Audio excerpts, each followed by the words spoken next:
into the day with the dawn ringing in my ears. Oh, I tune into my TV show. No better way, I gotta get myself into gear. Let's go. Oh, and I feel good today with my wake up in the morning espresso. I feel good today. It's my feel good breakfast show. All right, shake it loose, shake it loose. Get rid of those cobwebs. It is a brand new day. Get out of bed. Come on, no, stay in bed. Stay in bed. Don't be late for work, but you can watch as much of the show as possible from bed today. Good morning team. Booyah, booyah. How you doing? Man. Good. I'm wearing my favorite jersey. So it's going to be good, man. It's nice and chilly outside. Why is it your favorite? I don't know. I like knitwear. It's like I haven't worn knitwear.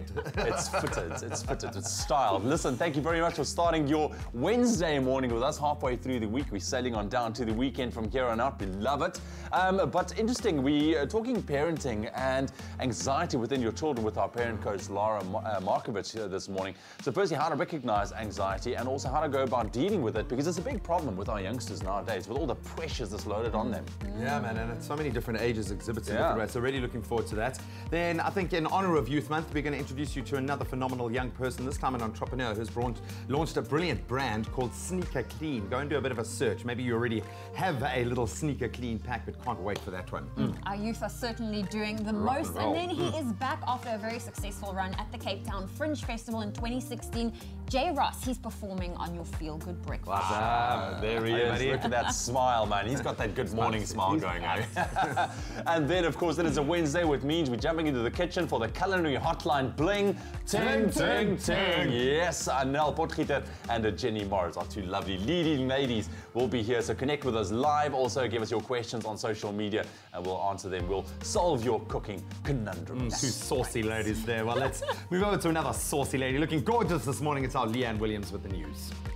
Thank you to the saucy team as well. Very good morning to you at home. In your national news this morning, the South African Social Security Agency's plan to have the post office pay social grants in cash from September has been called into question.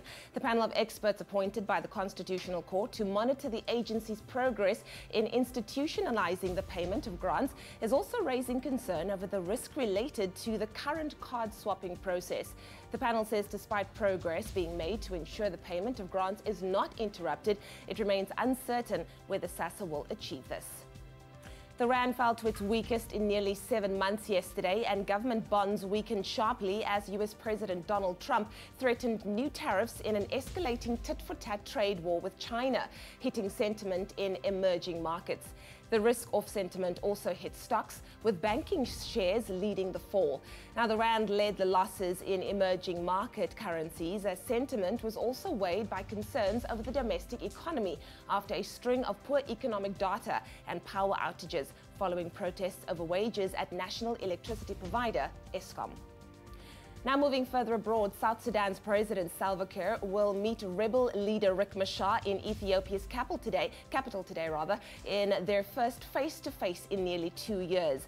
The two leaders, whose political rivalry triggered the start of a civil war more than 4 years ago, have not met since July of 2016. Successive international efforts have so far failed to impose a functioning peace deal or meaningful ceasefire.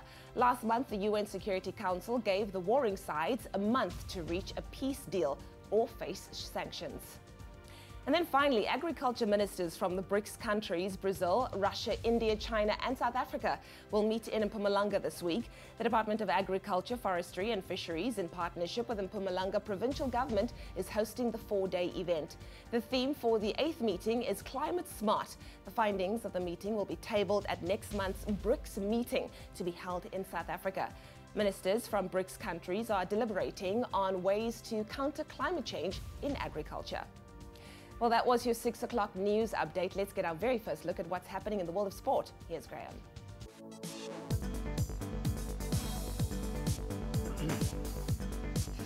Well, we kick it off with World Cup news, as always, and from a continental perspective, some great news at that. Africa got their first win at the 2018 Soccer World Cup yesterday as Senegal beat Poland by 2-1. While Poland managed to get a goal back in the 86th minute, was too little too late after Senegal went 2-0 ahead, thanks to an Mbaya Nyang and an own goal from Thiago Sionek earlier in the match. Also in action last night, Japan beat Colombia 2-1, while Russia downed Egypt by 3-1. Mo Salah getting one back there for Egypt. Today, very important match for Portugal as they face Morocco. Uruguay can cement their position in their group while they battle Saudi Arabia, and Spain take on Iran.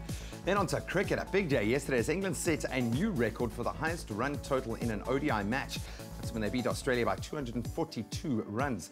Before bowling Australia out for 239, England powered to an opening innings score of 481 for 6, breaking their own previous record of 444 runs, which they set back in 2016 against Pakistan. So that victory saw England take a 3-0 lead in their 5-match series, with that fourth ODI taking place on Thursday. Then finally on to tennis. Former world number 1 Andy Murray's return from injury started poorly as he lost to Australia's Nick Kyrgios by 2-1 at the Queen's Club Championships yesterday. Normally a very happy hunting ground for him. Murray took the lead with an opening set win. Couldn't see out the match as Kyrgios fought back with a 7-4, 7-5 victory in the next 2 sets. Elsewhere, South Africa's Kevin Anderson, who also enjoys Queens, was knocked out of the tournament this time round after a 2-1 loss to Leonardo Meyer. And that's where we leave our sport for now. Right, let's quickly take a look at your weather. It's nice and early on your Wednesday morning. Chilly outside, and on that note, a chilly start for most parts of the country this morning, and some showers also expected along the south coast. Let's run you through those temperatures. Polokwane starting off on 8 minimum, reaching a high of 24 degrees. Mbombela 10 and a high of 22. Pretoria 7 minimum with a maximum of 24 degrees. Johannesburg 522, Mahikeng 826. Klerksdorp on 6 minimum this morning, warming up to 25. Kimberley 521, Bloemfontein 1 minimum, reaching a warmer 21. Richards Bay 1621 with rain expected, some rain for Pietermaritzburg as well, 8 minimum, 17 is your maximum.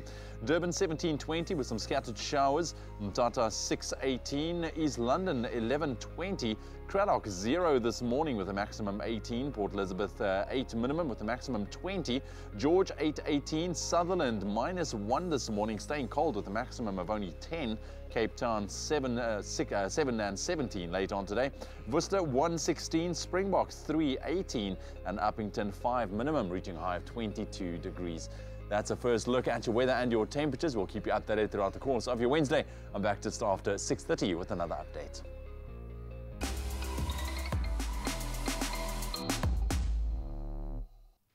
I'm just realizing now how quickly time is going. I mean, we say this every single day. We live in a world that is constantly changing, but life is really seeming to getting faster by the day. So as we welcome today, the 20th of June, let's take a look at what happened in history on this day. A truly historic one indeed. In 1837, rewind your mind all the way back there, a young Queen Victoria ascended the British throne at the tender age of 18 after her uncle King William IV passed away. Now, she was the longest reigning monarch until 2015, when her great-great-granddaughter, Queen Elizabeth, surpassed her reign. Now, Queen Victoria's life has been the subject of many films and television series too. And I think The Crown was made based on that. Based on that, yes. Very interesting. Now, speaking of films, in 1975, the film Jaws was released, and it became the highest-grossing film of all time, or at least of the time, and it started the trend of films known as summer blockbusters. And also started trends like when you're trying to, when you're trying to build suspense and you're telling us. Going off a different No, that was not it. You don't do that.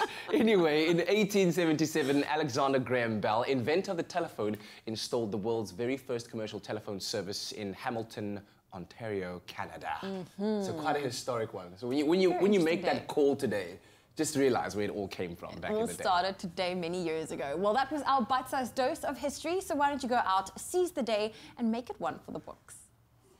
Very interesting indeed, and so we started off your Wednesday. We're going to take a very quick break, a moment in between, if you will. Go enjoy a cup of coffee, go make yourself a cup of coffee, tea, hot chocolate. Princess. There we go, Princess here sorting us out. But listen, yeah, we're talking about anxiety in your children. Is it normal for kids to experience anxiety? It's a human condition. Yeah, man, but we're going to talk about this with our parenting coach just after this. It's going to be rather exciting. And then focus on a group of kids, some young kids at that, doing their part to give back in a very heartwarming story. So stick around, we'll see you in a moment.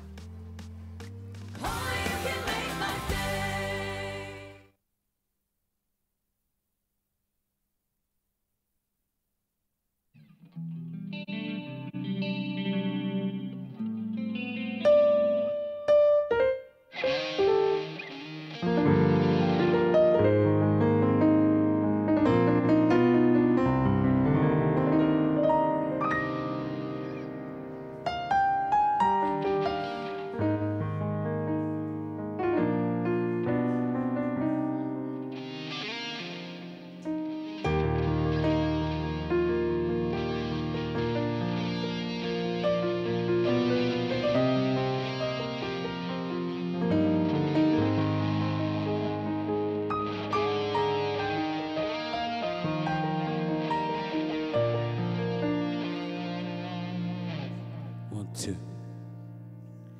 Oh, give you worship from my heart.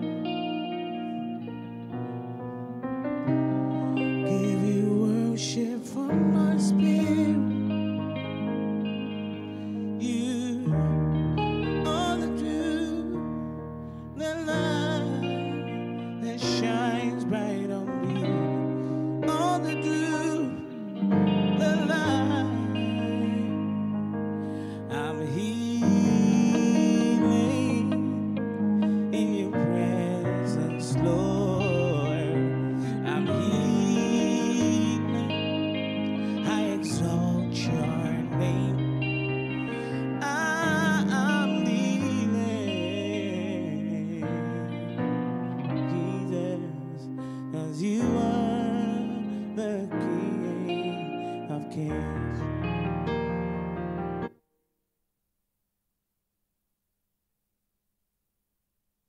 It's my feel-good breakfast show.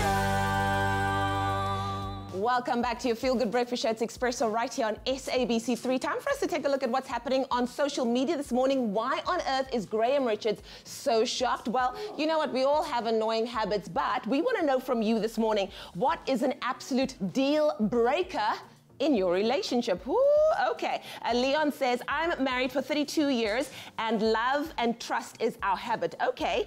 Ruby says, I have to say bad manners. Okay. Common says, drinking, smoking, using money for gambling hasn't got self-respect. I agree with that. Bonging Corsi. It would have to be positive aspects, things to learn from so that I can avoid these annoying habits. Bonging Corsi, just look at what everybody else is saying. Paladi says, my husband waking up in the middle of the night just to drink a glass of milk, then comes back to a bed cold. I don't like that cold body, ne? And then Simpiwe says, my favorite presenters are back on screen. Whoop, whoop. And finally, Sabelo says, good morning, guys. I'm not in a relationship. You don't have to be in a relationship. What are the things you'd find annoying in a relationship? And I'm just going to put it out there, man. Bad breath, absolute deal breaker. Absolute. Your breath So is we're going lovely, to keep man. it fresh. Thank you very much, man. Listen, getting into some parenting this morning. As adults, anxiety can be a very tough thing to manage. But as a parent, what are you to do if your teenage child struggles with anxiety? It's a big one. Is it normal? And that's the big question we're asking our certified parent coach, Laura Markovitz, this morning. She joins us in the studio to shed some light on this topic. Laura, lovely to have you back. Welcome. Thank you, thank you. This is a tough one this morning, I think, because that anxiety then is something that the parents can't help but take on board. I mean, is this a ridiculous question? Is it normal for a teen? I'm trying to think back when I was that age and how I felt, and there was a lot of anxiety attached to so many things. Is that a normal state for a teenage? And it's not a ridiculous question, because I think a lot of us are frightened. We think anxiety is this big baddie, but actually sometimes anxiety can serve us. You know, before an exam, before a first date, before we're talking about anxiety on live TV, sometimes we need a little bit of that anxiety to kick us into gear and to get us to do what we need to do. But it can be helpful to think about what's happening with anxiety. So it's sometimes helpful to know that in our brains, we've got something called the amygdala, which is kind of control central of our survival instinct. And as soon as our brain sees something that's threatening or potentially threatening, it kicks into exactly fight or flight or freeze, and it gets us ready, it releases a whole lot of neurochemicals, which gets us ready to do that stuff, but sometimes there isn't real danger there. And that's when we're not able to control that stuff and start thinking rationally about how I can control those feelings. And that's when anxiety can start becoming a bit of a problem. Maybe I could just ask you to maybe expand a little bit and linking on to the anxiety. What is the big difference here between anxiety and stress? Because stress, a little bit of stress is normal, exam stress, school stress, and this. I mean, is it too far apart, or is it pretty much similar? Yeah, exactly. So exactly, we can sort of see it on a spectrum. And if you think about, you know, anxiety, that helps us, and then it goes all the way to the other side of the spectrum where it becomes potentially a disorder or a problem. And what can be helpful to think about are what are some of the symptoms? So what happens when it can potentially be becoming a problem? So we can look at some of the physical symptoms, like that racing heart, that nervous feeling in the tummy, the kind of shakiness that we start feeling, the nausea, that sort of stuff.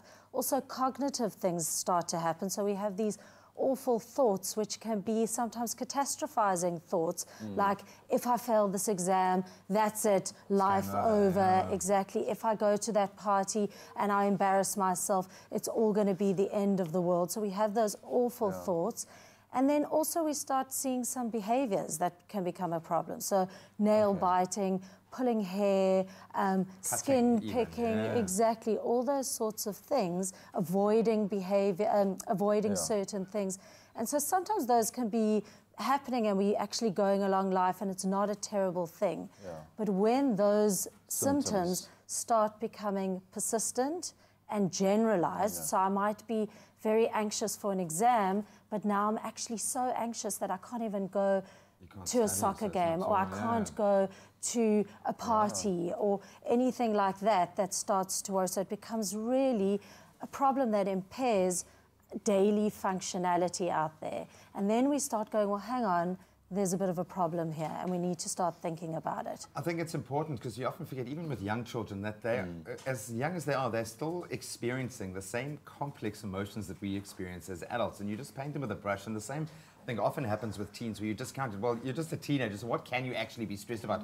Come and walk in my big man shoes and see what the real world is like. But it is that relevant for them. But I think the most important thing is, regardless of labeling it a disorder or those patterns, it's about breaking that cycle. So I'm going to ask you to think about some very practical steps that we can employ to break that cycle as it starts to kick in, so we can start helping our children right now. But Laura, always awesome. You just took me back to my exams. I know. I'm just like, hang on, you can do this, dude. You can do this. I literally had to play at Pavarotti before certain exams to get my Nessun Dorma, to get myself pumped up. But you can break that cycle. So hopefully, parents, we are giving you some practical advice to approach this as well.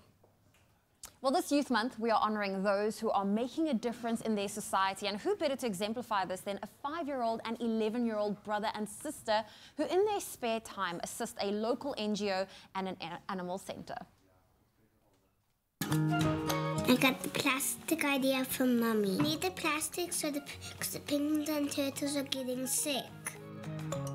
I like the plastic not getting into the turtle's tummy, because the turtles mustn't get sick. We got the plastic from the people and they got it at their house. The plastic gets picked up by Owl Rescue. They sort it into colours and types, chop it up, melt it down and make it into nesting boxes for tawny owls and barn owls. They make bat boxes, and they're now developing a special beehive to help rescue bees. The biggest was the most 5 bags. And? To date, we've collected almost 20 cubic meters of plastic, along with at least 44 plastic crates. We're currently, of that 20 cubic meters, we have 5 cubic meters sitting in my garden. So there's lots of people in the street and stuff, and I wanted to help them. And so I decided that I would like to start a community project, and Mum knew this person called Kathy Brink, and so I got to help Little Brinks. So basically I'm a collection point where people come in their cars with their boots full of donations for Little Brinks, and then we start piling it all up, and every once in a while someone from Little Brinks will come and pick it up. I've been doing this since about September 2016. My highlights were at Cubs when I managed to get all of them to donate 100 meters of toys, and when I donated my bike to Little Brinks. With my sister and I are very young, and I would encourage other kids to try and do community projects to make the world a better place. I'm very proud of both my children. Matthew has learned so much in the last 2 years about looking after other children, uplifting people around him, and also just the idea that he has to appreciate what he's got. And just seeing Jenny embrace looking after the environment and looking after animals has been fantastic. I basically liaise with both the Owl Rescue Centre and with Little Brinks about collecting goodies and things and making sure it gets to the right place. I enjoy doing it because seeing the enthusiasm in my children about caring for somebody else and doing it for no benefit visibly to themselves and not getting tangible rewards, and seeing that they're enjoying helping the environment and society because of the goodness of doing so makes me feel really proud as a parent. Oh, no, that's a great way to start building great communities by getting the young ones to really focus on giving back. But right now, it's time for some fun and games, if you will. If your entertainment knowledge is on point, then this is your game. Our emoji charades game will really, really test your skills. So you got to guess, is it a movie, is it a TV, is it a song? How many words are in the title? Let's have a go, shall we? Wonderful. Let's get those emojis up on the board. All right, so what is that? Oh, it's that thing that they used to make in the 90s. Okay, cool. So there's 3 words in the title: hands, heart, eyes, and a heart. It's a compact disc, right? It's a compact disc. It's a CD. Yes, it's a CD. Yes. That thing that we used to have back in the day. The one that when it scratches, it doesn't work. Exactly, exactly. Cool. All right, so this album was released without any pre-promotion this past weekend, okay? Oh. I think it gave it away already. No, wait. It's a collaborative album between 2 artists, a female singer and a male rapper. And it was released with a music video shot on location in the Louvre Museum in Paris. In the Louvre. Yeah. And you say it's an album? It's an album. The name of an album. It was a surprise drop. Was it? Okay. She does this a lot. There we go. I added an extra one there. I added an extra one. Oh, sorry. When it happened, it just went in my mind. I just got it right now. Anyway, so do you know what movie, series, or song it is? We've already told you it's an album. So let us know on Facebook or Twitter by using hashtag Expresso Show and try out our emoji charades game. Seems like that penny took a while to drop. Oh, but when it dropped, it was there. Listen, we're taking a quick break. Connect with us. Let us know what you think that name of that album is. Myself and Zoe also, we know it, but what is that name? Anyways, it was a big day yesterday with all the matches taking place in the FIFA World Cup, and a big day ahead today as well, but we'll bring you a roundup as to all those matches that took place yesterday after the break. And also for your performer, Jay Ross is with us, and we're going to get to know him a little bit better with a game of rapid fire questions. So don't go anywhere. Lots coming up after the break.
It's my feel-good breakfast show.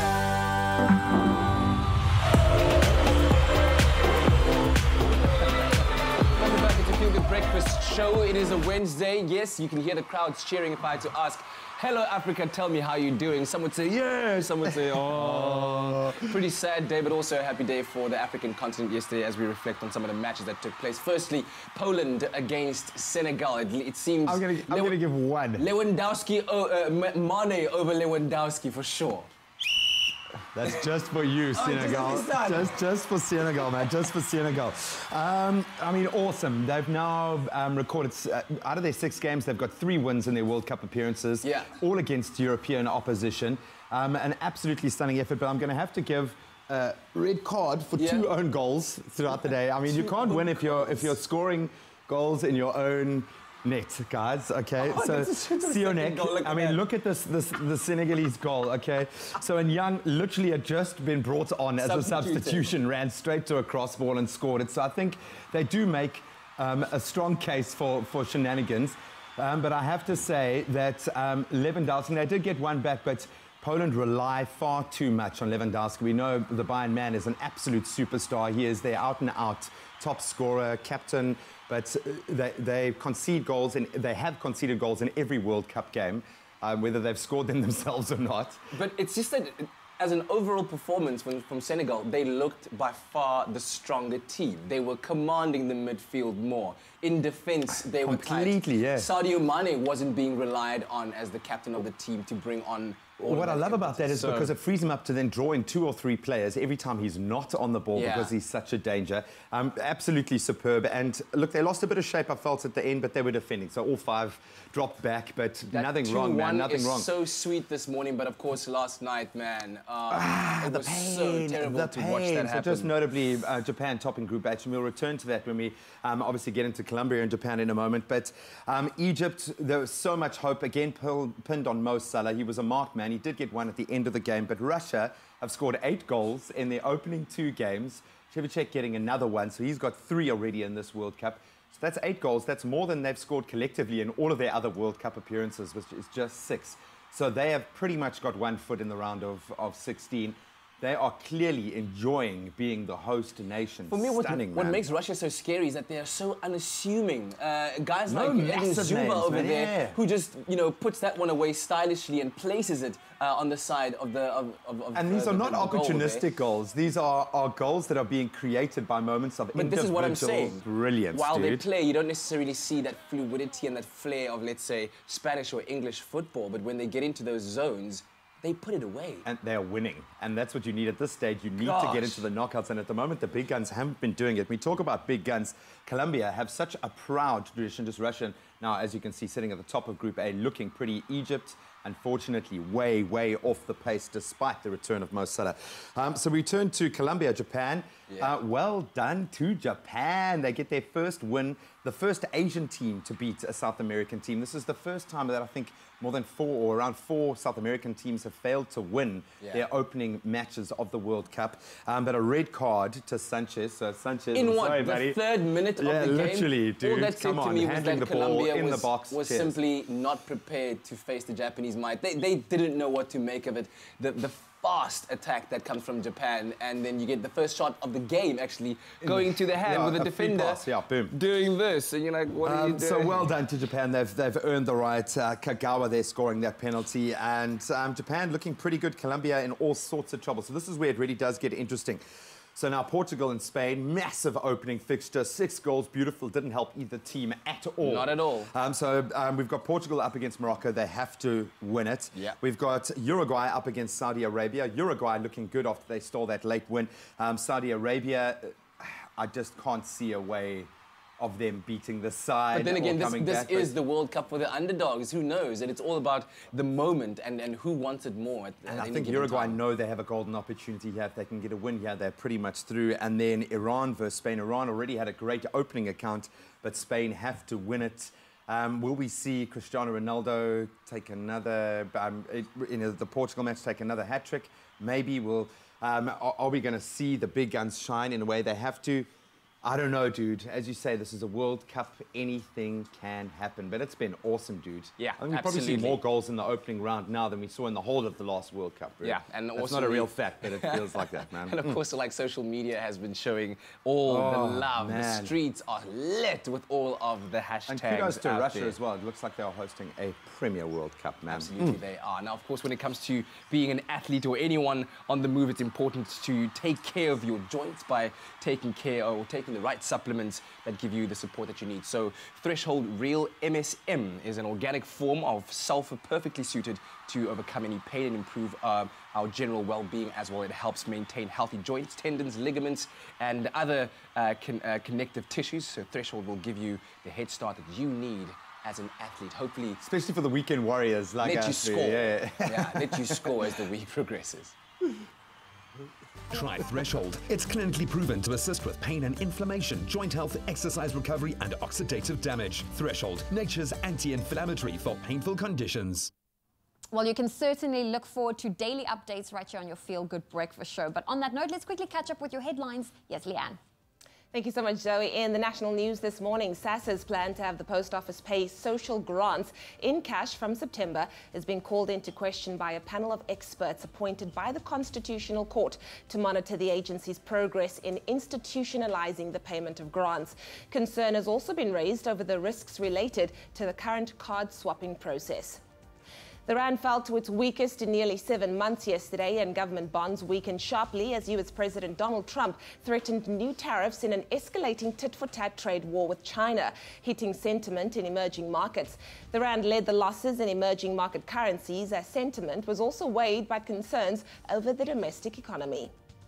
On the international front, South Sudan's President Salva Kiir will meet rebel leader Riek Machar in Ethiopia's capital today in their first face-to-face in nearly 2 years. The two leaders, whose political rivalry triggered the start of a civil war more than 4 years ago, have not met since July in 2016. Agriculture ministers from the BRICS countries will meet in Mpumalanga this week. Deliberations will center on ways to counter climate change in agriculture. Well, those were your 6:30 news headlines. I'll have a full bulletin for you at the top of the hour.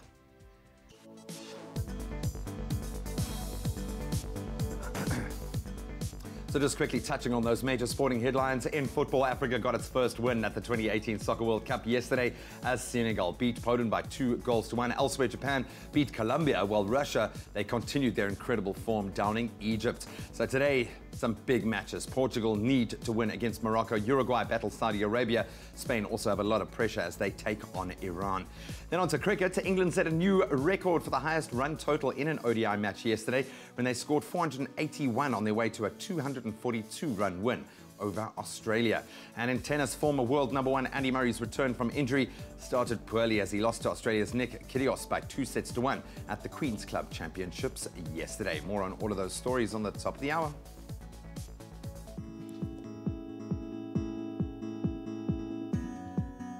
Well, let's take a first look at the roads in the Western Cape and Athlone. There's a stationary vehicle on the N2 inbound. It's after Jan Smuts Drive. It's blocking the emergency lane, so please approach with caution.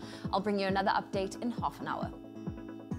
Right, let's quickly take another look at your weather and those temperatures. It's nice and early on your Wednesday morning, and it looks like most parts of the country can expect a nice chill in the air going into your Wednesday, and then also some rain expected for the south coast today. I'll run you through those temperatures. Polokwane 8 minimum with a mild maximum of 24 degrees.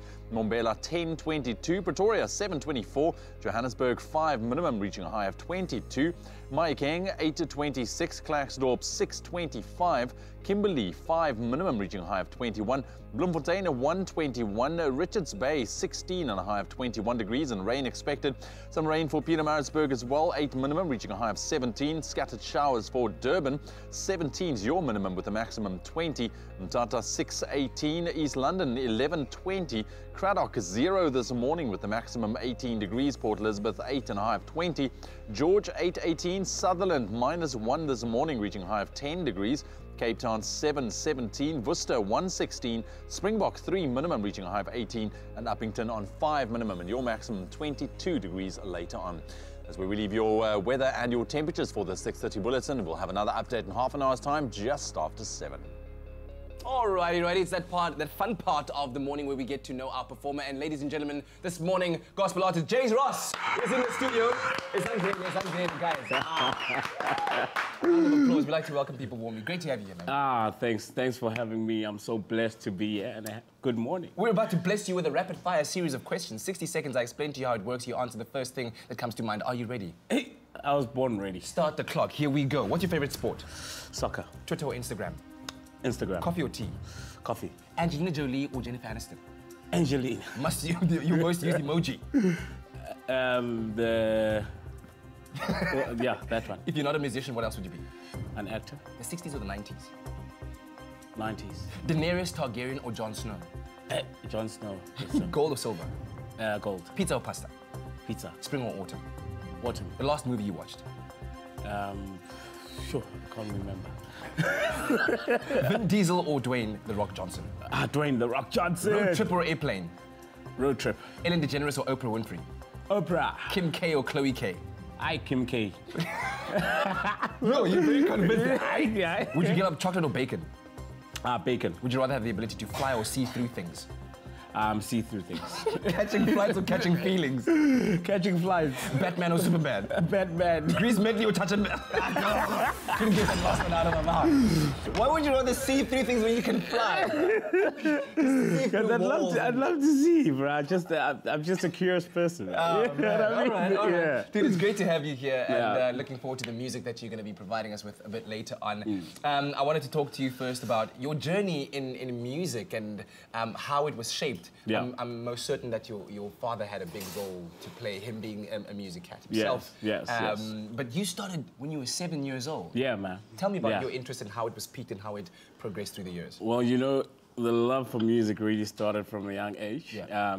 With my dad obviously taking me to the studios, recording big cats like your Johnny Cleggs, the list is endless.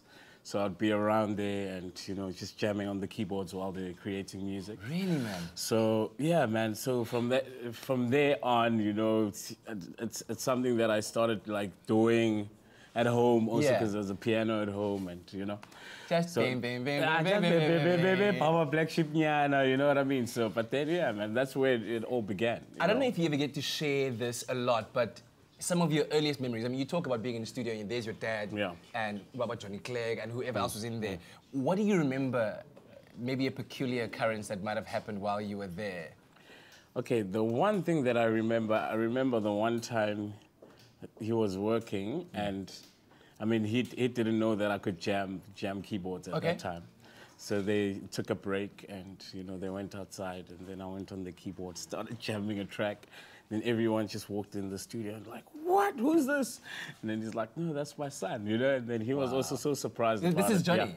Yeah. Was this your dad? My dad, yeah. Okay, yeah. And like a couple of more artists that were in the studio. Because, I mean, he worked with a lot of artists. So, yeah, man. So, I mean, that was the first, like, one of the things that I remember about me just jamming as a young boy. That's incredible, man. I can only imagine the songs that your ears might have heard being in the studio. Yeah. You might have heard them being recorded, clean vocals for the very first time before they were even worked on. Exactly, you know what I mean? So special time, man. And like I said, looking forward to the music. Make sure that you don't miss out on that. Rusk, he's in the studio, ladies and gentlemen. Yes. Rusk in the house, absolutely amazing. We are going to continue with the music as we check out 5FM and everything that's happening on the local and international top 40 chart. And I feel like we know him well now. He likes Batman, Oprah, Kim K, The Rock. Rusk is performing for us after the break, so don't go anywhere.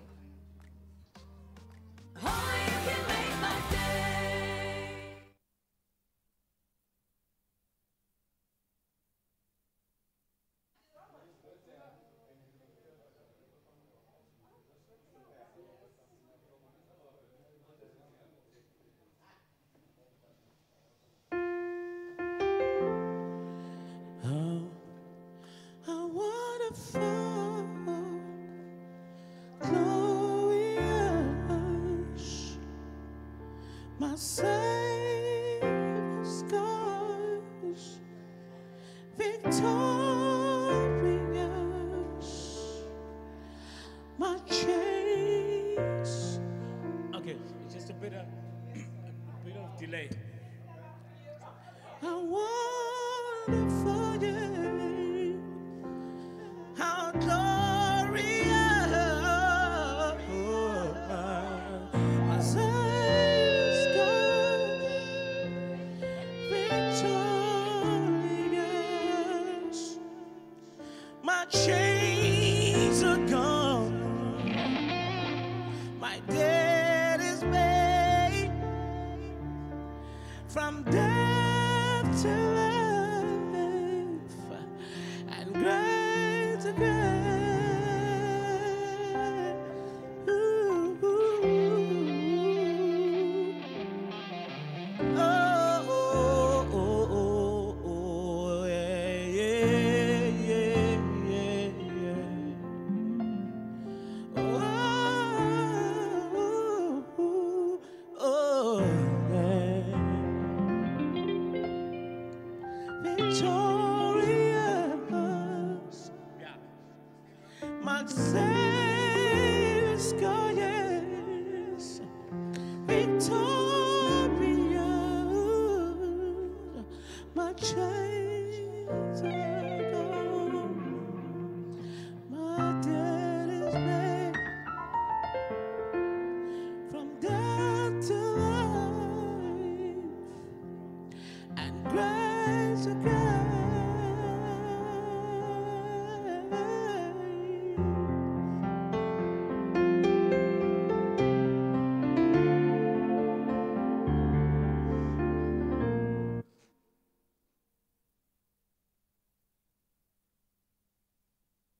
It's my feel-good breakfast show.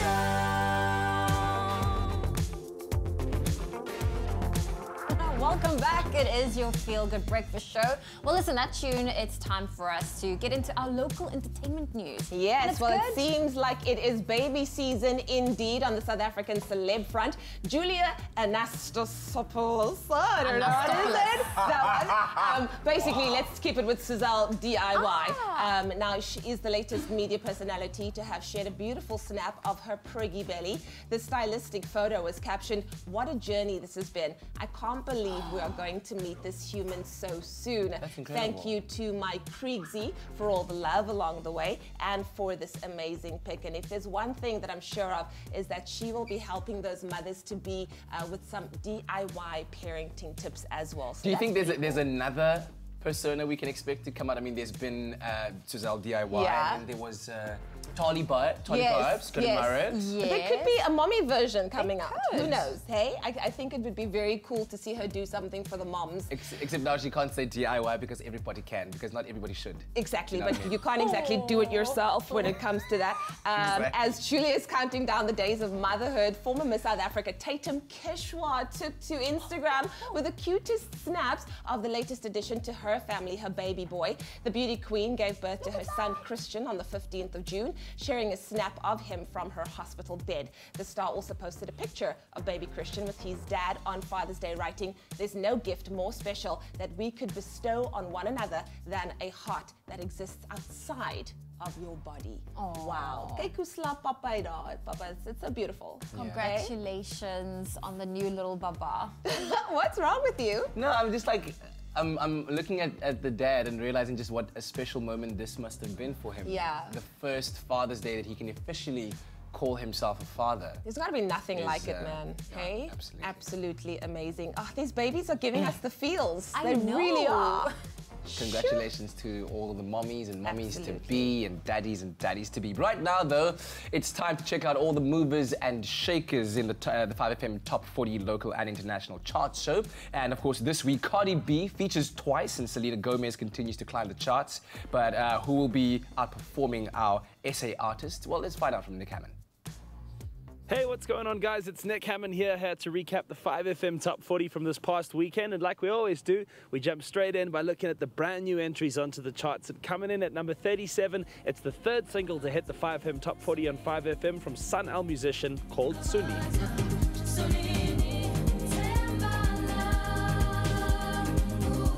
Then the second new entry I decided to highlight this week came in at number 36. It's from Brando and Loud Luxury. This new tune is called Once.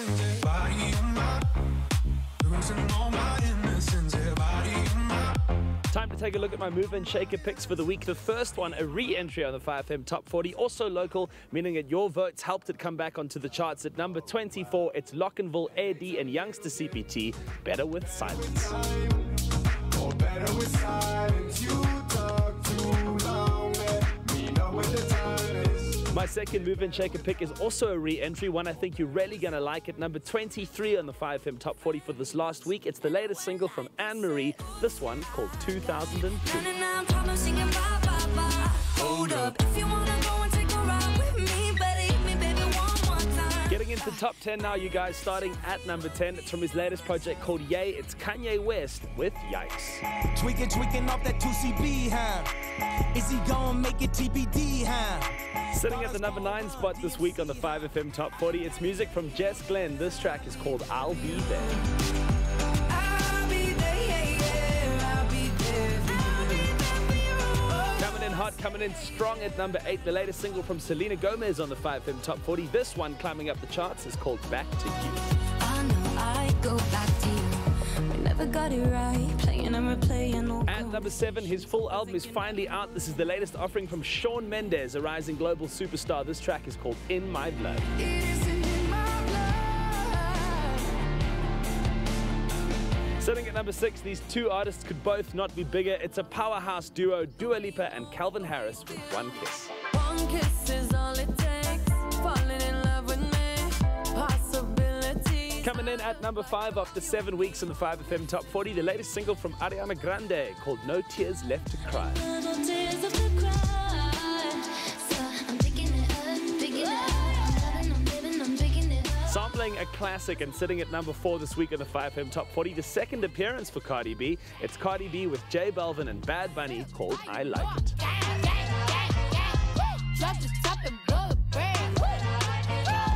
Then at number 3, it's a back-to-back for Cardi B, this time teaming up with Maroon 5 with her latest single that entered into the charts this week called Girls Like You. I need a girl like you, yeah. Not too long ago, I was dancing for dollars. No, it's really real if I let you be my mama. Coming in at number 2, the highest local song this week on the 5FM Top 40. Will it go to number 1 in the weeks to come? We'll have to wait and see and find out. It's Lady Zamar with Collide. You are a citizen, a resident in my heart. As always, you guys, thank you so much for watching. Make sure you catch my radio show today on 5FM. That's Hammond time from 9 to 12. And of course, every Saturday, 10 to 2, as we find out together which song got that number 1 spot on the 5FM Top 40. And speaking of which, this past weekend, it's gone to Drake with Nice for One.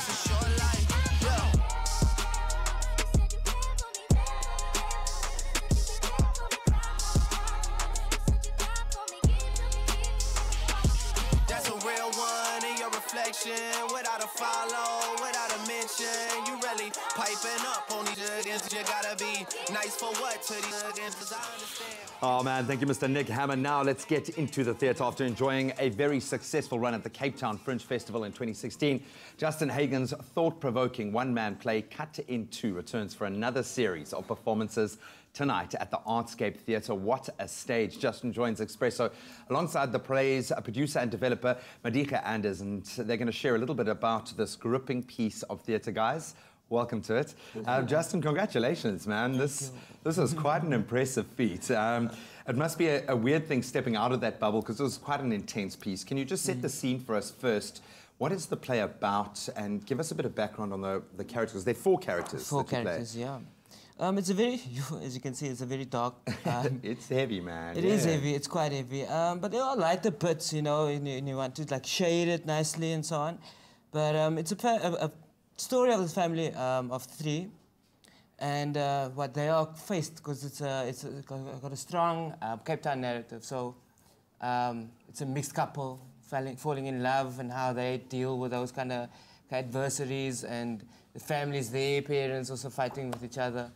And you see the son, the child also growing up after he's been abandoned, and how he's dealing with also growing up in the street and those kind of things. So pretty heavy to take yourself into that narrative and also separate each of those characters so that you can create a succinct body by the end of that. Madika, how did you approach developing this piece? What was your initial input to Justin? first of all, it was really daunting for me because I come from a musical theatre background. I've never done straight up theatre. So for me, it was basically, because the characters are people that we deal with on an almost everyday basis. So threading the characters was kind of very simple in a sense where it's people that I could relate to. And you want the viewer to relate to Absolutely. that, yeah. So I kind of get into the character first. And then I just kind of tell him, this is what and how I see it. Is this how you see it? And so we kind of just confer, and is this, and we go through it. It must be such an interesting collaboration, arriving at a final point to say, okay, now we're nailing it. Yeah. And especially when every performance must be slightly different, the audience reaction is slightly different. Take us back to the very beginning though, Justin. How do you create these characters when writing a piece of work like this so that, because knowing that you're going to have to play the characters, knowing how you need them to be a foil for one another, where do you even start a project like this? Talk us through the writing process. Look, it's everyday people that you see, you know, whether it is a person that you pass down the street, or if it's a person in the shopping mall, or if it's someone close at home, you know, your grandmother, or your parents, or whoever that is, you know. So it's people that you can relate to. It's not that you find yourself trying to develop something that you're not familiar with. Yeah.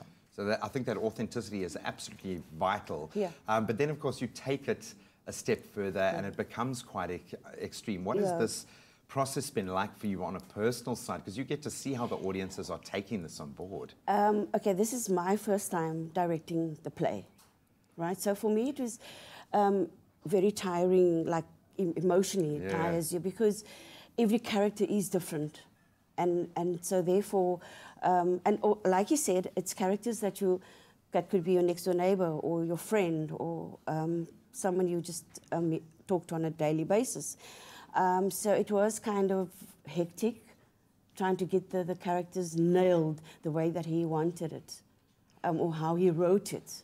So getting into his headspace was a bit daunting for me, Yeah, but I mean, that's what really comes through, is the fact that people can feed off that raw emotion. I'm just in awe of you, first of all, creating this piece of work, but also performing it as something quite special. So I would really suggest that you get down and see this incredible play. Guys, thank you so much for your efforts. Start of something beautiful here. I think a beautiful union. Cut into, performed by Justin Hagen and developed under Madiga Anders. Premieres tonight at the Artscape Theatre Centre and runs up until the 23rd of June. Go and support some brilliant local talent.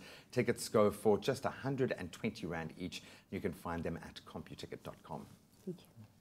Love it. Thank you so much, Graham. We're going to be taking a very quick break. When we come back, we'll delve into some tech news for your Wednesday. This is a rather interesting one. We know that on Sunday, this past one, we're rewinding a little bit to that game between Mexico and Germany. And when Mexico scored that goal, fans went wild. And they've actually managed to cause what they call an earthquake.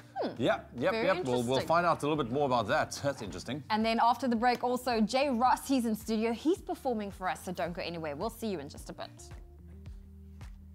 A moment of with a new McAfee white mocha.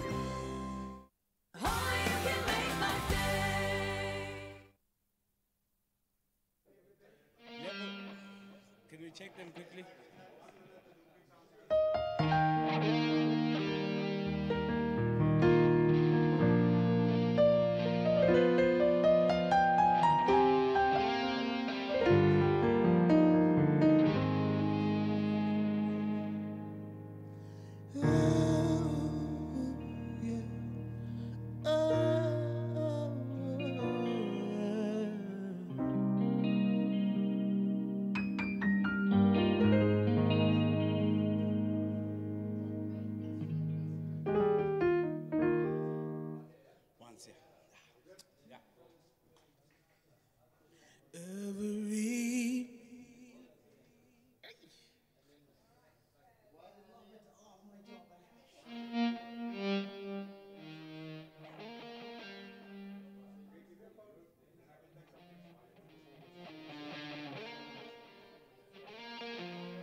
It's my feel-good breakfast show.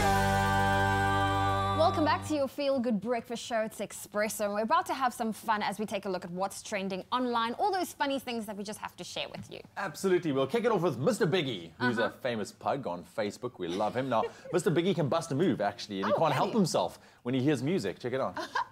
Well, there we go. Okay. Hey, Mr. Biggie. Oh, wow. Yes. And he's wearing a shirt Wow. and he's sitting No, guys. No.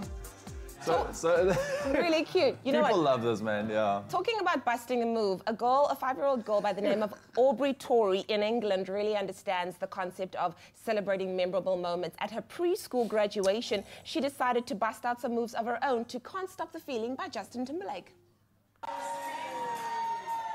Come on now, girl. Yes, auntie. Yes. Come on.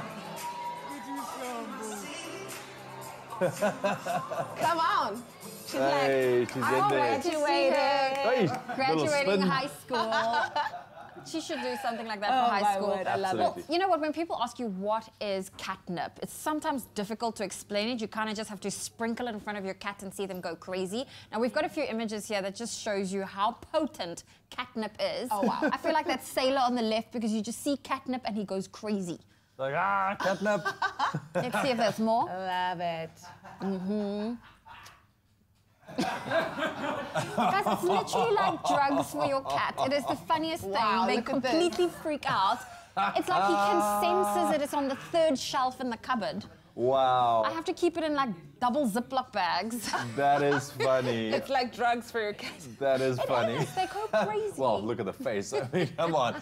That's what we found that is quite funny, but you can let us know which hashtag video stories caught your attention online. Connect with us on our social media pages using that hashtag Expresso Show. Right now, let's get into some music. It's your Wednesday morning. Yes.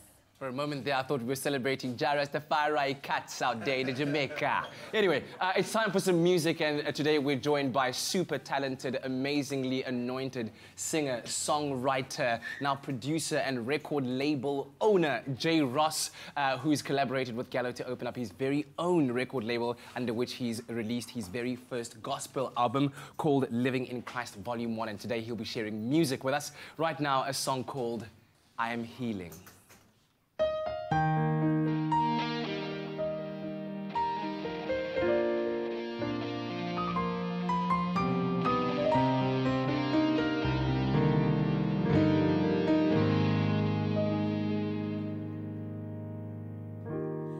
Every word is for your glory. Every breath belongs to you. Even the angels give you praise. Lord, you are worthy of our praise. I'm healing in your presence, Lord. I'm healing. I exalt your name. I'm healing in your presence, Jesus, 'cause you are the King of Kings. Your presence is amazing, Lord. Every day I proskinate closer to you, leaning in front of your throne and kissing your feet. That's all I want to do, Lord. I give you worship from my heart. I give you worship from my spirit. Yeah. You are the truth, the light that shines bright on me. You are the truth, the light. Oh, I am healing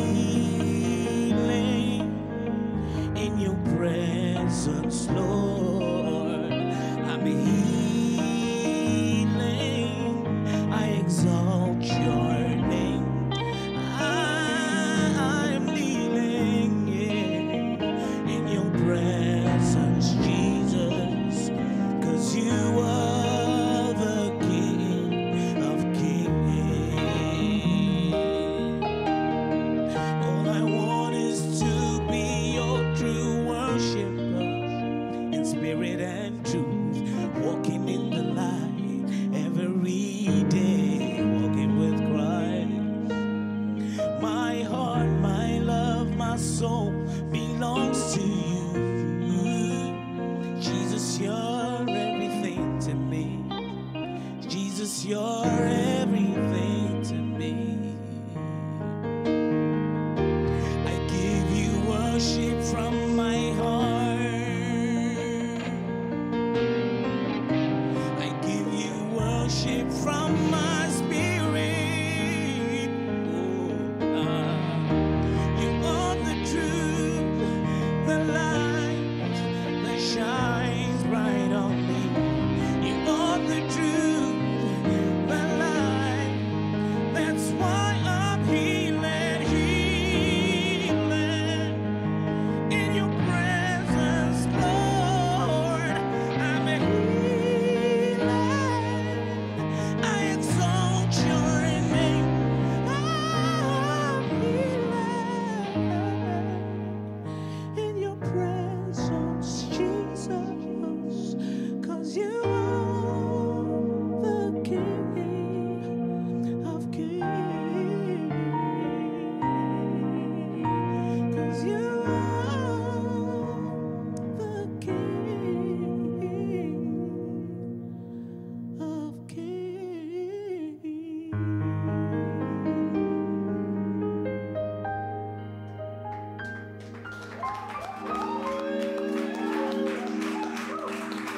Blessed be, man. Blessed be. Thank you so much. And I hope that that offers some kind of healing as you start your day. Music from J. Ross. Follow him at jross_ZA on social media to keep up with him. We'll have more from the man a bit later on. In the meantime, link up with us and let us know what you thought about that performance. In the national news this morning, the South African Social Security Agency's plan to have the post office pay social grants in cash from September is being called into question. The panel of experts appointed by the Constitutional Court to monitor the agency's progress in institutionalizing the payment of grants is also raising concern over the risks related to the current card swapping process. The panel says despite progress being made to ensure the payment of grants is not interrupted, it remains uncertain whether SASSA will achieve this.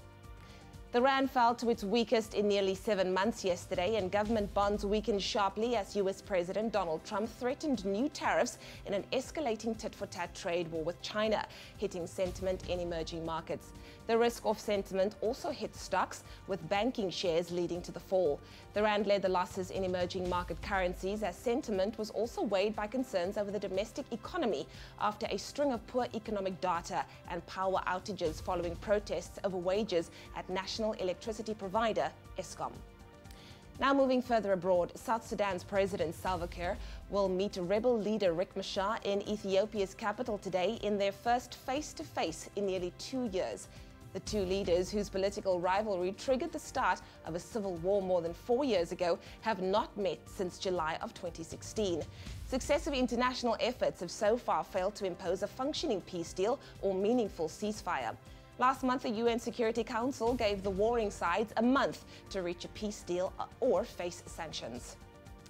And then finally, agriculture ministers from the BRICS countries, namely Brazil, Russia, India, China and South Africa, will meet in Mpumalanga this week. The Department of Agriculture, Forestry and Fisheries, in partnership with the Mpumalanga Provincial Government, is hosting the 4-day event. The theme for the 8th meeting is Climate Smart. The findings of the meeting will be tabled at next month's BRICS meeting to be held in South Africa. Ministers from BRICS countries are deliberating on ways to counter climate change in agriculture. Well, that was your 7 o'clock news update. Here's another look at what's happening in the world of sport with Graham.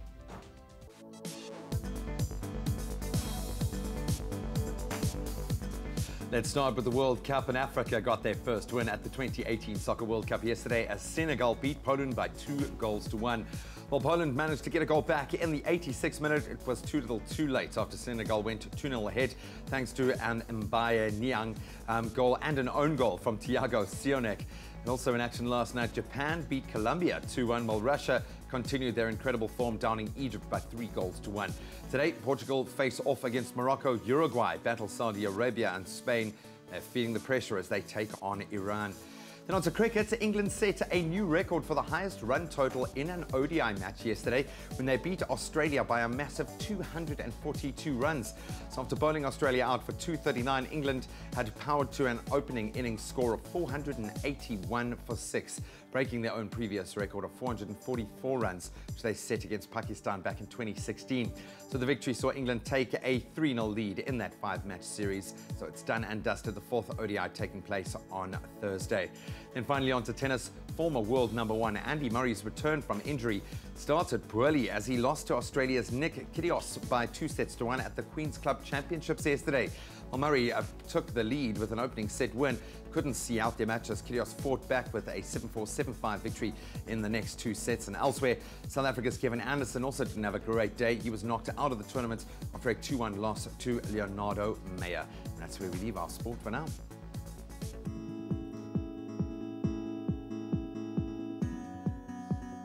Well, let's take another look at the roads in KwaZulu-Natal and Cato Ridge. Now, there's been an accident on the N3 highway just after Cato Ridge, blocking that left lane. There's also a trailer lying upside down in the area, so please keep a lookout for this. There will be many delays in that area. Then in the Western Cape in Bellville, on the N1 inbound, there's been a multi-vehicle accident. It's after Plattekloof Road and is blocking that left lane, so allow for some extra travel time. I'll bring you another update in half an hour. More than a club, more than an appliance brand. Defy. It's just after 7 o'clock. Let's quickly take another look at your weather and your temperatures. And it's for your Wednesday morning. And it looks like it's a chilly start for most parts of the country and also a chance of rain down the south coast. Your temperatures, Polokwane 8 minimum this morning, reaching a mild maximum of 24. Mbombela 10, 22. Pretoria 7, 24. Johannesburg 5 minimum, your maximum 22. Mahikeng starting off on 8 minimum, reaching a warmer 26. Klerksdorp 6, 25. Kimberley 5, 21. Bloemfontein starting off on 1 degree minimum, nice and cold, but warming up to 21. Richards Bay 16, reaching a maximum 21 as well, with some rain expected. Also some rain expected for Pietermaritzburg, 8 minimum, your maximum 17. Durban 17 and a high of 20 with scattered showers. Mthatha 6 and a high of 18. East London 11, 20. Cradock around 0 this morning, staying cool with a maximum 18 degrees. Port Elizabeth 8, 20. George 8, 18. Sutherland -1, reaching a high of 10. Cape Town 7, 17. Worcester 1, 16. Springboks 3 minimum, your maximum 18. And Uppington starting off on 5 minimum this morning, reaching a warmer 22 later on today. That's a wrap of your weather and your temperatures for the 7 o'clock bulletin. We'll have another update for you in half an hour's time, just after 7:30. So we're going to be gone, but just for a second, when we return, we're going to introduce you to an inspirational young entrepreneur behind the brand Sneaker Clean. And then, ay caramba, Mexican fans caused an artificial earthquake. All that and more coming up on your Feel Good Breakfast Show. Pretty earth-shaking. Sticky? Sticky.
Welcome back. It is your Feel Good Breakfast Show. Thank you for tuning in. Time for us to now get a little bit of a tech update. You're talking about an artificial earthquake. Look, what is going on? Have you ever wondered, just as a matter of fact, what would happen if everyone on the planet jumps up and down at the same time? What would happen to the Earth? Have you wondered? I've wondered, and people, there's theories that the Earth might tilt off its axis. Continents move. I don't know. But listen, something interesting in a similar kind of line, but. We've all heard about the Mexican wave, all right, which is a firm favorite among sports crowds around the world. But have you heard of the Mexican earthquake? All right, now take a look at that picture. On Sunday, when Mexico scored their winning goal against Germany in the World Cup, I mean, everyone was blown away. Scientists at CIMSA, which is an organization that measures for earthquakes in Mexico City, were able to detect a seismic event on their machinery. Now, after checking with other agencies, the consensus was that no real earthquake had occurred, so it is entirely possible that the celebrations by fans were so big that their jumping caused an artificial earthquake. Now, it wasn't big enough, though, to give any sort of measurement in magnitude or to be felt by anyone on the ground, but 2 monitoring stations in the city were able to pick up a tremor around the exact time of the goal. Hey? Incredible. I mean, that is crazy. Only during the World Cup do things like this happen, whether it's the Soccer World Cup, the Rugby World Cup, the Cricket World Cup. Very interesting. So it's very much possible that our entire planet, if everyone jumps up and down, could, Something could shift, some interesting things. Well, you know what? When you take a group picture, there's always that one person that has their eyes closed or that ruins the picture because their eyes are half open. Well, that could now soon be a thing of the past. And Facebook have announced a new artificial intelligence manipulation. I mean, we've seen it in photographs, we've seen it in videos when it comes to editing. Well, what they do is they use generative adversarial network, or GAN as they call it. Wow. And it is used to replace closed eyes in photos with open eyes, and the results are really convincing. So if you look, they'll use your previous photos, so it will detect what your eyes should look like based on your profile pictures and the pictures you've posted, and it looks incredible the way it's pretty convincing. How it will edit your eyes open for you. And what they do is, we've got some comparative ones where the first image, they basically show on the far left the image it would use in your profile. Then the second one is where your eyes are closed. And this is a similar AI program that, will edit your eyes open. But you can see how funny it looks. Whereas the technology Facebook wants to use is a little bit more realistic. Wow. I guess it's a good thing if you get that group picture of a bunch of friends maybe on the beach with a beautiful backdrop, you're like, that's the winning photo, and you go home, you're like, oh, no. 2 people's eyes are closed, and then I guess it could help for that. It's scary the direction technology is going. It is. It's learning about us. It's getting into our lives. I don't know. Let us know what you think about that stories, man. I would love to know your daily tech update here on your Feel Good Breakfast Show. If you've got any interesting tech stories, maybe that you've come across, if you're a bit of a techie as well, let us know. #Expresso Show. They say that passion is, of course, all about creating something that is your own and leads to incredible areas of entrepreneurship. This morning, we're meeting a young person who turned their love for sneakers into a very successful business. Like many youngsters out there, Akifa Slami has a love of sneakers. But what sets her apart is she's taken this passion and she's turned it into a thriving business, making and selling her own cost-effective and environmentally friendly sneaker cleaner. Welcome to Sneaker Cartel. Akifa and Nizam, awesome to meet you guys. Inspiring to say the least. You are too cool for school, yet you are still in school and doing things that I think a lot of entrepreneurs, a lot of businessmen out there are desperate to achieve. Where did this love of sneakers first begin? Forget about the business. This is clearly a passion. So it started when I was a baby already. My parents would spoil me with like all the shoes, different name brands. And then when I hit my teens, that's when my obsession started. So then it got frustrating when it came to cleaning my shoes, and that's why I came up with a product of my own. So it's one thing thinking about a business, dreaming of it, it's another thing actually getting it off the ground. What did it take to get to this point, to actually get this thing to take flight? I first went to my daddy, and then I spoke to him about it, and then we were thinking of all the ways we could make our own product. So then we teamed up with a local manufacturer. One of the coolest things that sets this product apart, and obviously it needs to be effective, yes, but it's also environmentally friendly, eco-friendly. Why was that important to you? Because, as you know, we're in a drought and we have water restrictions. So, and this has no water in it, it's waterless. So Pops, you are sitting there very proud, nodding your head. I would imagine for you, very important to keep a balance in this young lady's life. I don't want to say a child, but she's a young man, 15 years old. How do you keep that balance? Well, basically, what I tell is that she has to do her schoolwork first, and then once she's done with the schoolwork, then she can carry on with Sneaker Queen. What we've been going through, I'm very proud of her, and she's been keeping her head, so yeah, I'm really proud of her. As a dad, yes, definitely. Well, they say starting a company is like the university of life, some massive lessons, some big hits along the way. What major business lessons have you learned as an entrepreneur? You're not going to get it right the first time. You have to keep going. Like, people will knock you down, but you just have to get back up again. So then how do you keep balance? How do you keep focused on what you have to and still be a teenager, still do school work, still maintain that balance in your own life? Well, school is obviously my first priority, but then this is my main focus at the moment. I'm sure they will be just as successful, but as they say, the proof is in the pudding. Can you do a little demo for me? Can I actually see how the product works? Yes. Awesome. Okay, it looks simple enough. I mean, there's not a huge amount going in the packs. Take it away, sister. Show me how it's done. So then you take the bottle, and then you spray on where it's dirty. It smells good. And then you scrub until foam appears. Nice. This is dirt's off already. Got white sneakers at home. I am so taking a pack with me. Yep.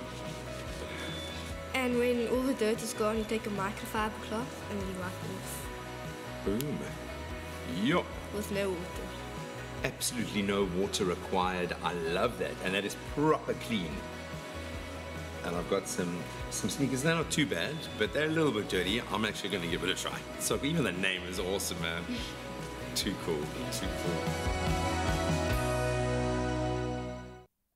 That is brilliant. That is brilliant, eh? Afika, you're a legend, man, doing some great things, and she is so young, so I think you watch that space. She's going to create an empire. Dude, I can't wait to see where she takes this journey and this business of hers as well. Right now, we are back with our parent coach, Laura Markovitz. We're talking about anxiety in teens. It's a real thing. We spoke about those symptoms that you need to recognize as a parent as well. We're continuing that conversation right now with Laura. Thank you very much, Laura. This is a big topic, eh? And a lot of teens. Is it a lot of...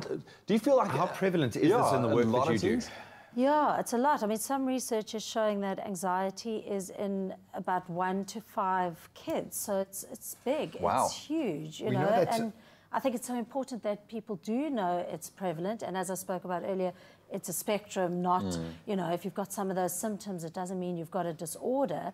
But to know you're not alone if you're feeling these things. I think regardless, you know, it's one thing to paint it with a brush saying, okay, you name it, it's anxiety, then it becomes a disorder, then you hand your child over to a therapist, and therapy is needed in extreme cases, but it might then prevent you from understanding fully what your child is going through. So what do we do as parents once we've seen these signs progressing from being just, you know, symptomatic to a situation, but now you reckon there is a serious anxiety problem? What do we do? Yeah, so I'd say, you know, not for parents to kind of wait till it becomes a problem, but these are things that we should be doing, just run-of-the-mill things. So when our kids come to us with their worries, with their fears, it's so important for us to take them seriously and not diminish their fears. Exactly, not do the, don't worry about it, you'll be fine. The exam's not so important, because the reality for kids, it is important. And they are feeling this, and it's a very real feeling. So I would say to parents, the most important thing is to be there, to listen, to hear what our kids are saying. And particularly with teens, you know, they're usually confiding in their peers, so we kind of need to be on guard and be there to listen when they are around and when they are ready to share with us what they need to be sharing with us. Just to jump back to our previous discussion as well that we have earlier, just to recap maybe some of those telltale signs of severe anxiety that parents should go about recognizing, because we know teens, they're not necessarily going to come forward and, you know, speak about their feelings. Often completely you know, Absolutely. So we spoke about earlier some of the physical symptoms, the cognitive symptoms, and then the behavioral symptoms. So sometimes we're seeing kids losing their appetite, their sleep patterns are different, biting their nails, hair pulling, all those sorts of things, which in and of themselves are not necessarily a problem. But if they become persistent, so they're sticking around, they become generalized, that they actually are impairing kids' ability to function in daily life, and they are now avoiding things, then we've got to go, hang on a second, something's not right here. I think it's important to realize through this process, and maybe there's a growth opportunity, that teens, you guys are not powerless in this situation. Maybe that shift mentally has to be with you. What advice do you give to young people that you have in this situation? And that's such an important thing, is that, you know, for teens, for kids, young kids, and for teens to know that we can take some control of what's happening. So those thoughts that we are having, we've got to know they're not necessarily predictions, they're thoughts. So there's been amazing research that shows that there are really great things that we can be doing to impact the ability to rationalize and distance the impact between the stimulus, which is the stress and the anxiety, and our response to it. So the good news is that there are things out there. The kind of bad-ish news is that they take practice, and it's not a quick fix. So things like mindfulness training, learning to be more present, to watch those thoughts. And there are amazing apps that if kids Google mindfulness apps, meditation apps, those sorts of things, breathing, learning to take a deep breath, hold the breath, let it go, is an incredible thing that still, the stress is there, but it helps us manage so that we're not being controlled by it. Exercising as well, getting our heart rate up. Get the endorphins going, Absolutely. Watching what we eat so that we've got good gut health. That impacts our mental health as well. So yeah, there are a lot of things that we can My be word, doing. can you imagine if you can get a handle on it as a teenager, so that by the time you enter into adulthood, you can actually use these tools. Sure, absolutely. Laura, thank you very much. A very, very interesting subject indeed. So there you have it. I hope that helped you, giving you a couple of tips this morning, maybe going into the rest of the exam example though. Yeah, dude. Like, set you off. Absolutely. But yeah, you can always connect with us on our social media pages if you have any comments or queries. I'm sure Laura will throw an eye over there and just take a look at it as well. Hashtag Expresso Show. Well, still to come on your Feel Good Breakfast Show, we bring you all the highlights from the Naledi Theatre Awards. Oh, and then, of course, you're in for a treat as the Jazz Art Dance Theatre. They join us in studio, and they've got a performance coming up after the break.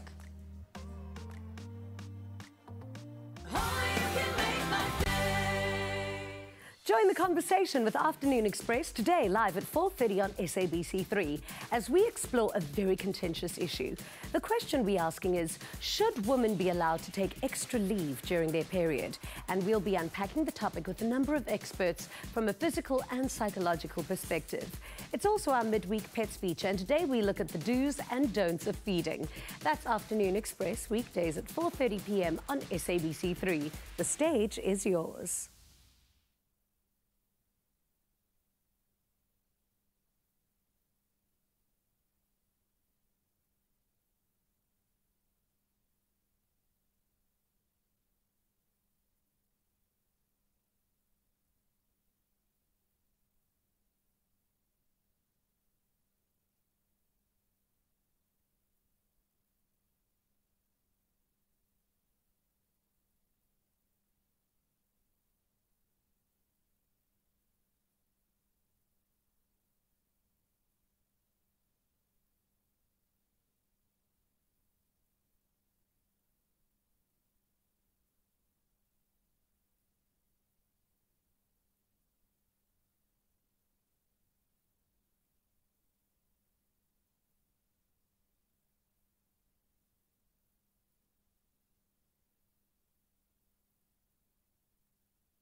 It's my feel-good breakfast show. Welcome back. This is your feel-good breakfast show, Expresso on SABC3. Happy Wednesday to you. Now, Monday night saw the creme de la creme of the theatre world gather to honor the most stunning performances of 2017 with the prestigious Naledi Theatre Awards, hosted by Kathy Specific and Terence Bridget. Now, among the winners were Sandra Prinsloo for Lifetime Achievement Award and Mike van Graan, whose masterpiece, When Swallows Cry, scooped up 3 of the night's big awards. And Brendan van Rijn and Mike van Graan join us this morning to share more of this spectacular night. Gentlemen, thank you very much for joining us, and very good morning to you. Morning. Thank you very much. I'm assuming, of course, this being the night honouring the biggest stars, the biggest productions of the year, it must have been a spectacular night, especially for you standing in as host, Brendan. Quite right. It was an incredible evening. There you go. That's you. That's me. In all your splendour. How long did it take to do that hair? 3 hours. Oh, wow. Yeah, an absolute incredible evening celebrating the best of South African talent. One of them sitting right next to me over here. And just a wonderful platform to show people what we can do. Yeah.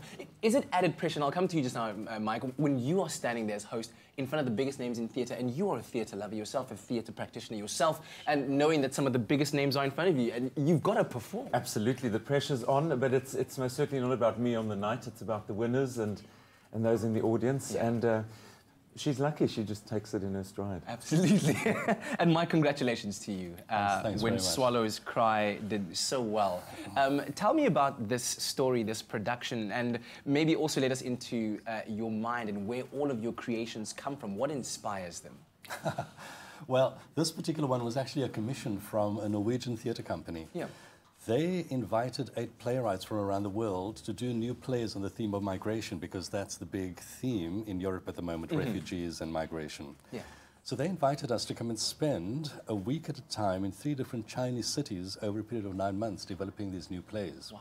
So we spent the first week in Beijing, 4 months later in Guangzhou, and then finally in Shanghai. And by the end of it, each of us had a new play about this particular theme. Yeah. So I chose to focus on African migrants and refugees, and the 3 stories within this particular trilogy comprise, there's one story that happens in America, which is very relevant now in terms of what Trump is doing with Mexican refugees. Absolutely. There's one story that takes place in Australia, 2 Zimbabweans who are kind of taken into a detention center, and there's one that plays itself out on the African continent. Yeah. So these 3 actors basically play 3 completely different characters in 3 completely different stories, but all around this theme of migration. So that's essentially what the play is about. Wow.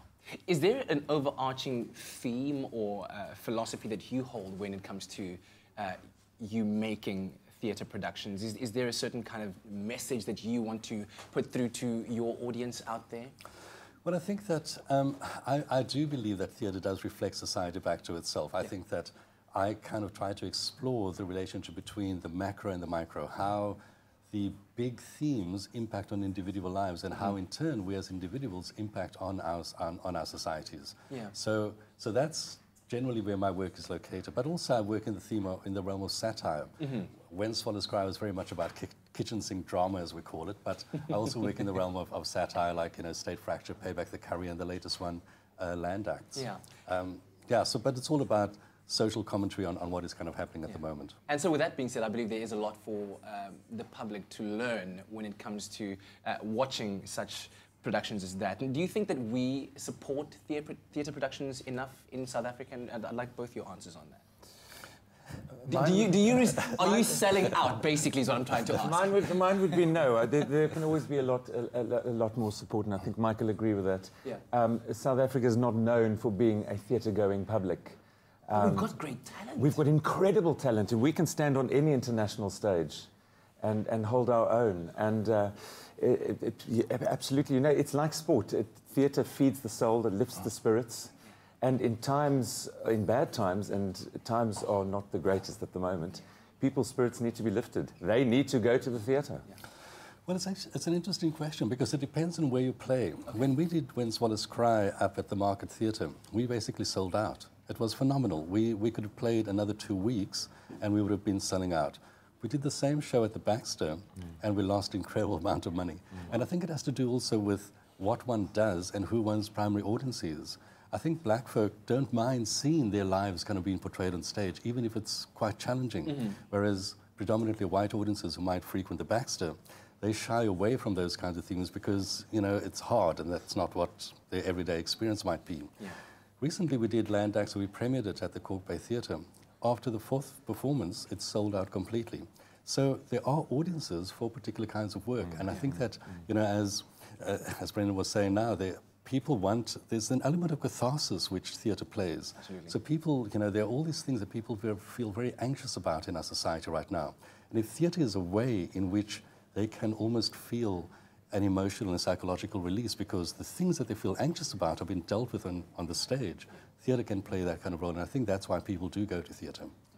Both of you gentlemen, thank you so much for joining us this morning. Congratulations and congratulations once again.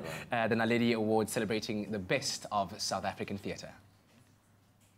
In the national news this morning, SASSA's plan to have the post office pay social grants in cash from September has been called into question by a panel of experts appointed by the Constitutional Court to monitor the agency's progress in institutionalizing the payment of grants. Concern has also been raised over the risks related to the current card swapping process. The rand fell to its weakest in nearly 7 months yesterday, and government bonds weakened sharply as US President Donald Trump threatened new tariffs in an escalating tit-for-tat trade war with China, hitting sentiment in emerging markets. The rand led the losses in emerging market currencies as sentiment was also weighed by concerns over the domestic economy. On the international front, South Sudan's President Salva Kiir will meet rebel leader Riek Machar in Ethiopia's capital today in their first face-to-face in nearly 2 years. The two leaders, whose political rivalry triggered the start of a civil war more than 4 years ago, have not met since July of 2016. And then finally, agriculture ministers from the BRICS countries will meet in Mpumalanga this week. Deliberations will center on ways to counter climate change in agriculture. Well, those are your 7:30 news headlines. I'll have a full bulletin for you at the top of the hour.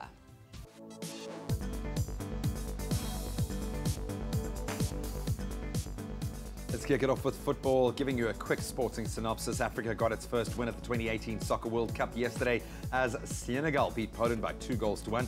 Elsewhere, Japan beat Colombia, while Russia downed to Egypt 3-1. Today, some big matches. Portugal need to win against Morocco. Uruguay want to cement their position as they battle Saudi Arabia, and Spain, lots of pressure on them as they take on Iran. And in cricket, England set a new record for the highest run total in an ODI match yesterday when they scored 481 on their way to a 242-run win over Australia. And finally, in tennis, former world #1 Andy Murray's return from injury started poorly as he lost to Australia's Nick Kyrgios by 2-1 at the Queen's Club Championships yesterday. We'll touch on those headlines one last time on the top of the hour. Right now, let's get a traffic update.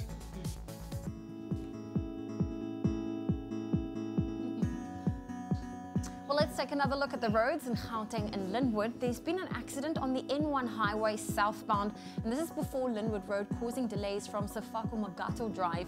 And in Cosmos City, traffic is at a standstill on the N14 highway, and that's heading towards Pretoria, just up the hill after the R512, so please be patient on that route. I'll bring you a final update at 8 o'clock. More than a club, more than an appliance brand. Defy.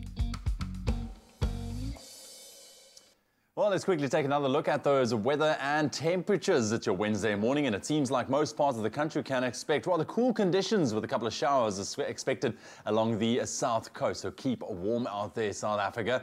Polokwane this morning, 8 minimum, reaching a mild maximum of 24 degrees. Mbombela, 10-22.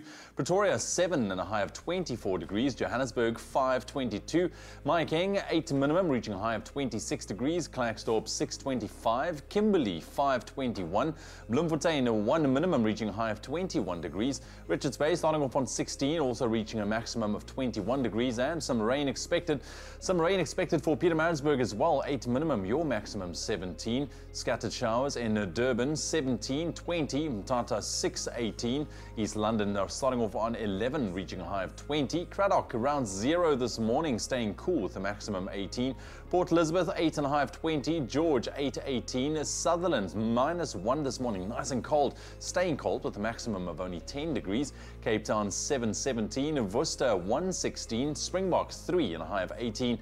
And Uppington starting off on 5 minimum, your maximum 22 degrees.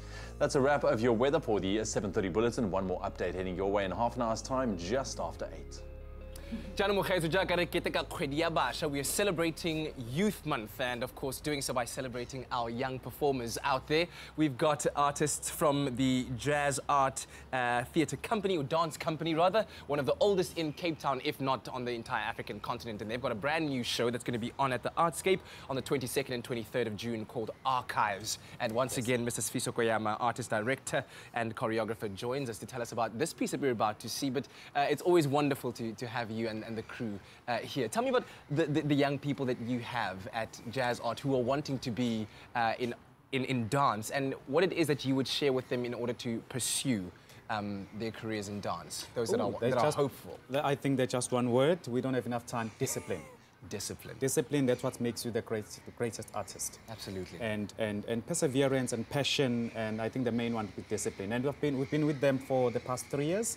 Yeah. They have actually completed their training, and on this coming Friday, this is their graduation. Yeah. And there's no looking back. All right. So when are you opening up for new recruits, since the graduates are now performing their swan song? We will have auditions towards the end of this year, and then start again the new training program 2019 January. Excellent stuff. Yes. What are we about to see right now? You're about to see Infinite Reflections. It's my piece, which was created back in 2016. And it's basically about their experiences. They're sharing their experiences. Excellent. Well, let's step away. Ladies and gentlemen, the stage is yours. Thank you.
Beautiful performance there from the graduates of this year's Jazz Art Dance Company. Check them out at the Artscape 22nd and 23rd of June in a production called Archives.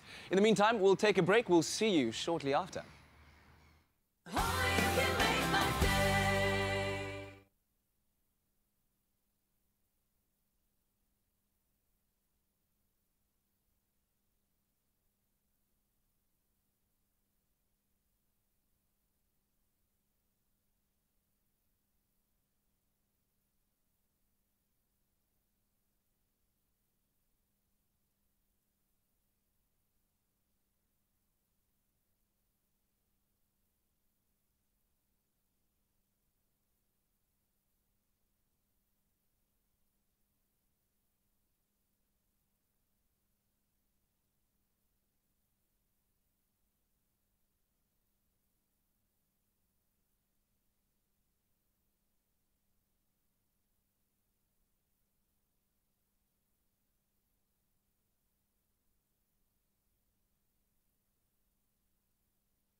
It's my feel-good breakfast show. Welcome back. It is your Feel Good Breakfast Show. Thank you for joining us. It is Wednesday morning and time for us to find out what our international stars have been up to. Exactly. Well, some very sad news out of Hollywood. 20-year-old rapper and singer Extension was shot and killed on Monday in Florida in what police called an apparent robbery attempt when two armed suspects approached him. Now, at least one of them fired, and then both suspects fled the scene in a dark SUV. And investigators don't have a motive as yet, and no arrests have been made either. The rising star, whose real name is Dwayne Onfroy, was pronounced dead on Monday evening at Fort Lauderdale Area Hospital. And this is, of course, according to the Broward Sheriff's Office. He was shot earlier outside a Deerfield Beach motorcycle dealership. So it's very, very sad to see these things happen. Of course, such a young life that was so neat. You know, it was ended with so needlessly, you know. He was 20. He was 20, yeah. Sending only condolences 20 years old. To his family and friends. Yeah. I think your ears reacting to that picture of Michael B. Jordan making the rounds on social media. Did you see it? Michael B. Jordan, of course. Creed, yeah. I follow... Just quiet down your ear a little bit, you know. It's your ear, like I'm having to, like, I follow whatever Michael posts. It's like, bling, on my social media. Notification. Well, with the 8th and final season of Game of Thrones eons away in 2019, can it get you already? It appears that some cast members have already finished filming the last 6 episodes of the popular HBO fantasy series. Case in point, Emilia Clarke, who plays Daenerys Targaryen, she decided to bestow winter upon fans by posting a bittersweet farewell to the series on Instagram. This happened on Sunday. And she said this: hopped on a boat to an island to say goodbye to the land that has been my home away from home for almost a decade. Wow. Can you believe it? A decade. So does that mean she's leaving the storyline? Well, it's ending. It's done. It's ending. It's done. Yeah. So Clark captioned a photo of her lying in a field of flowers and says, "It's been a trip at Game of Thrones. Thank you for the life I never dreamed I'd be able to live and the family I'll never stop missing. Hashtag last season-itis." She will be missed indeed. Oh, I thought it was last season it is. Is last it season-itis, last season. Had she just had lunch after that? Hey, season-itis? You've never heard of season-itis? I have never heard of season-itis before. Now you have. It's the sad feels that you get when it's the last season of something. Last season-itis. South Africa, is Leanne making this up? No! It's a thing. Is it a thing, Zoe? Seasonitis? I don't know, but Totally it's new to me. Wow. Okay, well, let's take a hiatus from that and check out the 5FM Top 40 local and international charts with Nick Hammond. What? I don't understand. I really don't. Hey, what's going on, guys? It's Nick Hammond here to recap the 5FM Top 40 from this past weekend. And like we always do, we jump straight in by looking at the brand new entries onto the charts. And coming in at number 37, it's the third single to hit the 5FM Top 40 on 5FM from Sun Al musician called Sunni.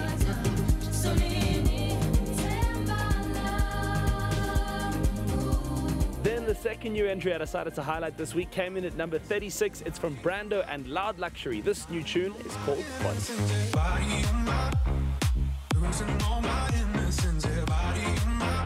Time to take a look at my move and shaker picks for the week. The first one, a re-entry on the 5FM Top 40, also local, meaning that your votes helped it come back onto the charts. At number 24, it's Lockenville, AD and Youngster CPT, Better With Silence.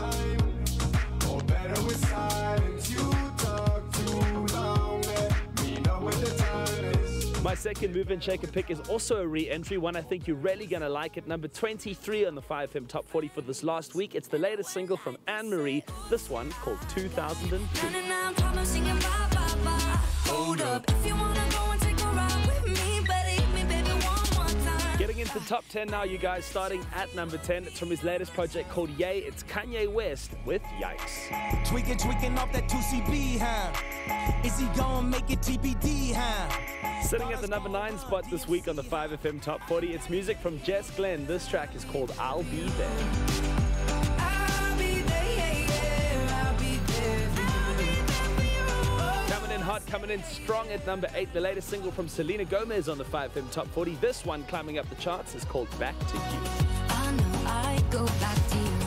We never got it right, playing and replaying. At number 7, his full album is finally out. This is the latest offering from Shawn Mendes, a rising global superstar. This track is called In My Blood. It isn't in my blood.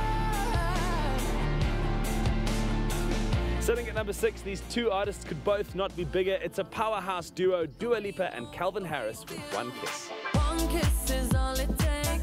Falling in love with me. Possibilities. Coming in at number 5 after 7 weeks in the 5FM Top 40, the latest single from Ariana Grande called No Tears Left to Cry. No tears of the cry. So I'm picking it up, picking it up. I'm loving, I'm living, I'm picking it up. Sampling a classic and sitting at number 4 this week on the 5FM Top 40, the second appearance for Cardi B. It's Cardi B with J Balvin and Bad Bunny called I Like It. Drop the top and blow the brand. Then at number 3, it's a back-to-back for Cardi B, this time teaming up with Maroon 5 with her latest single that entered into the charts this week called Girls Like You. I need a girl like you, yeah. Not too long ago, I was dancing for dollars. No, it's really real if I let you be my mama. Coming in at number 2, the highest local song this week on the 5FM Top 40. Will it go to number 1 in the weeks to come? We'll have to wait and see and find out. It's Lady Zamar with Collide. You are a citizen, a resident in my heart. As always, you guys, thank you so much for watching. Make sure you catch my radio show today on 5FM. That's Hammond time from 9 to 12. And of course, every Saturday, 10 to 2, as we find out together which song got that number 1 spot on the 5FM Top 40. And speaking of which, this past weekend, it's gone to Drake with Nice for What.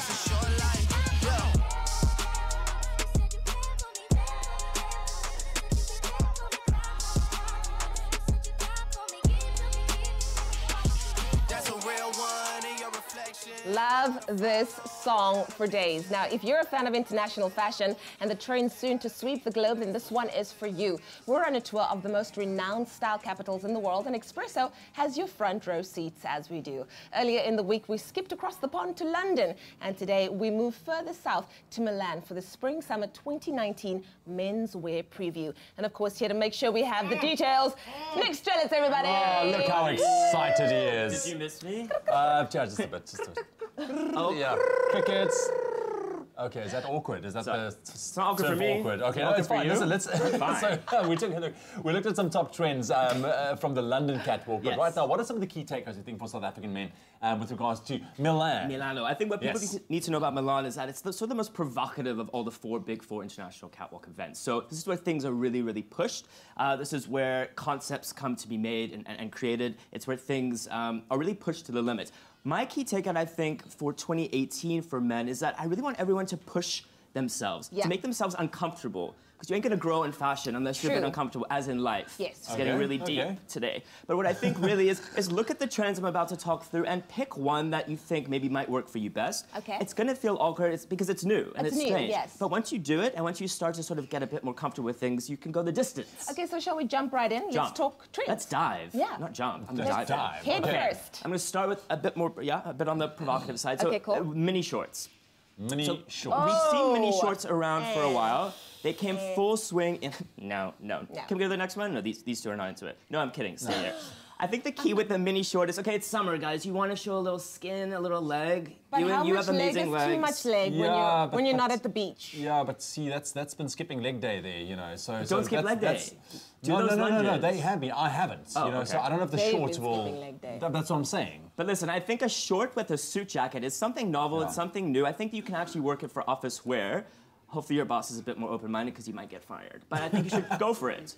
Wow. I think it's different. I don't know, hey. Just put a tie, maybe. Put a tie. Put a tie, and that's it. Exactly. The tie will just loosen everything. Double-breasted jackets we're seeing. So as opposed to the single-breasted like I'm wearing today, a double-breasted is something that goes back to the 1980s. It's been tailored and a lot more slimmed down for 2018. I think key for the double-breasted is it's new, it's different. Not that many people in South Africa are wearing double-breasted suit jackets. So, fellas, you could be one of the first in the country to sort of make this work. And the cardigan is back. Oh, I hate a cardigan. I like the cardigan. I was about to say, I like it. I don't know how I feel about the double-breasted. No, not sure about the double-breasted. Did you just say breast? Breasted. Nick, this is a morning show, honey. Okay, Clashing Prince. Clashing Prince, again. Why?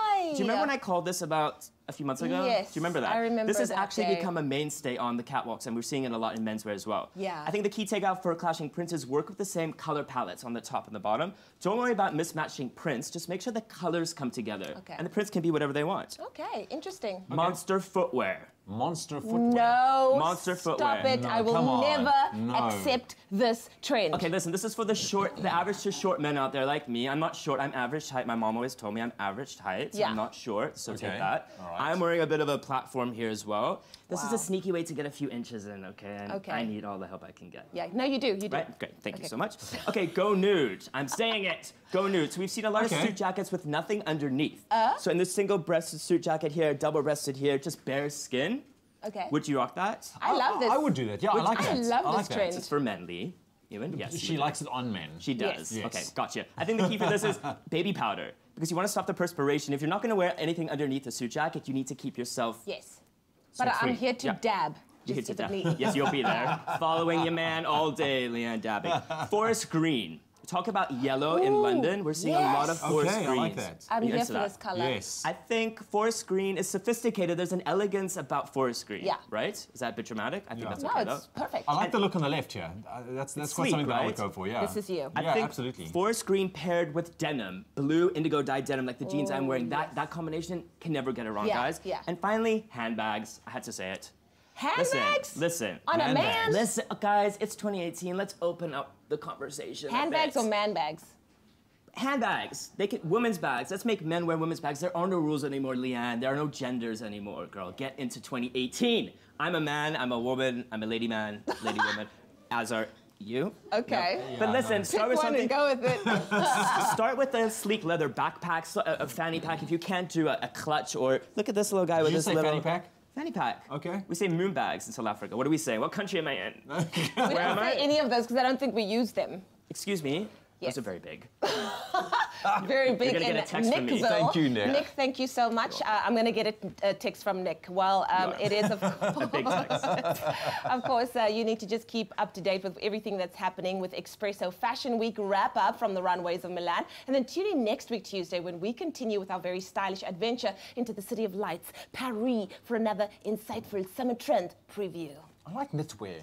It's good. Wow, some interesting stuff, man. Yeah, interesting is what you call it, right? A lot to digest, as we say. And speaking of which, we got two saucy ladies ready to take your saucy questions. It's the Culinary Hotline. Bling! Sing, sing, sing! And yes, and the instruments and the vocals are all tuned in. J. Ross comes to us with another live performance after the break. Stay tuned.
I met you, Jesus. There's a flame burning deep down in my soul.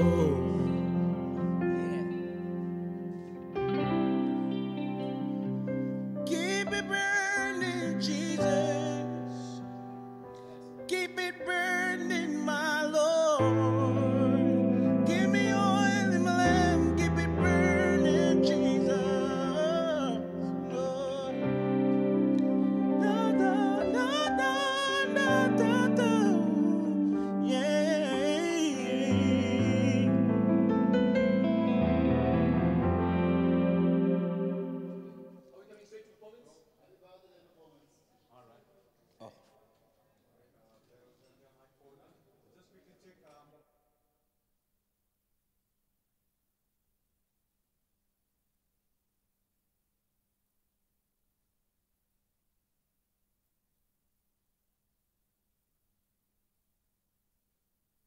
It's my feel-good breakfast show.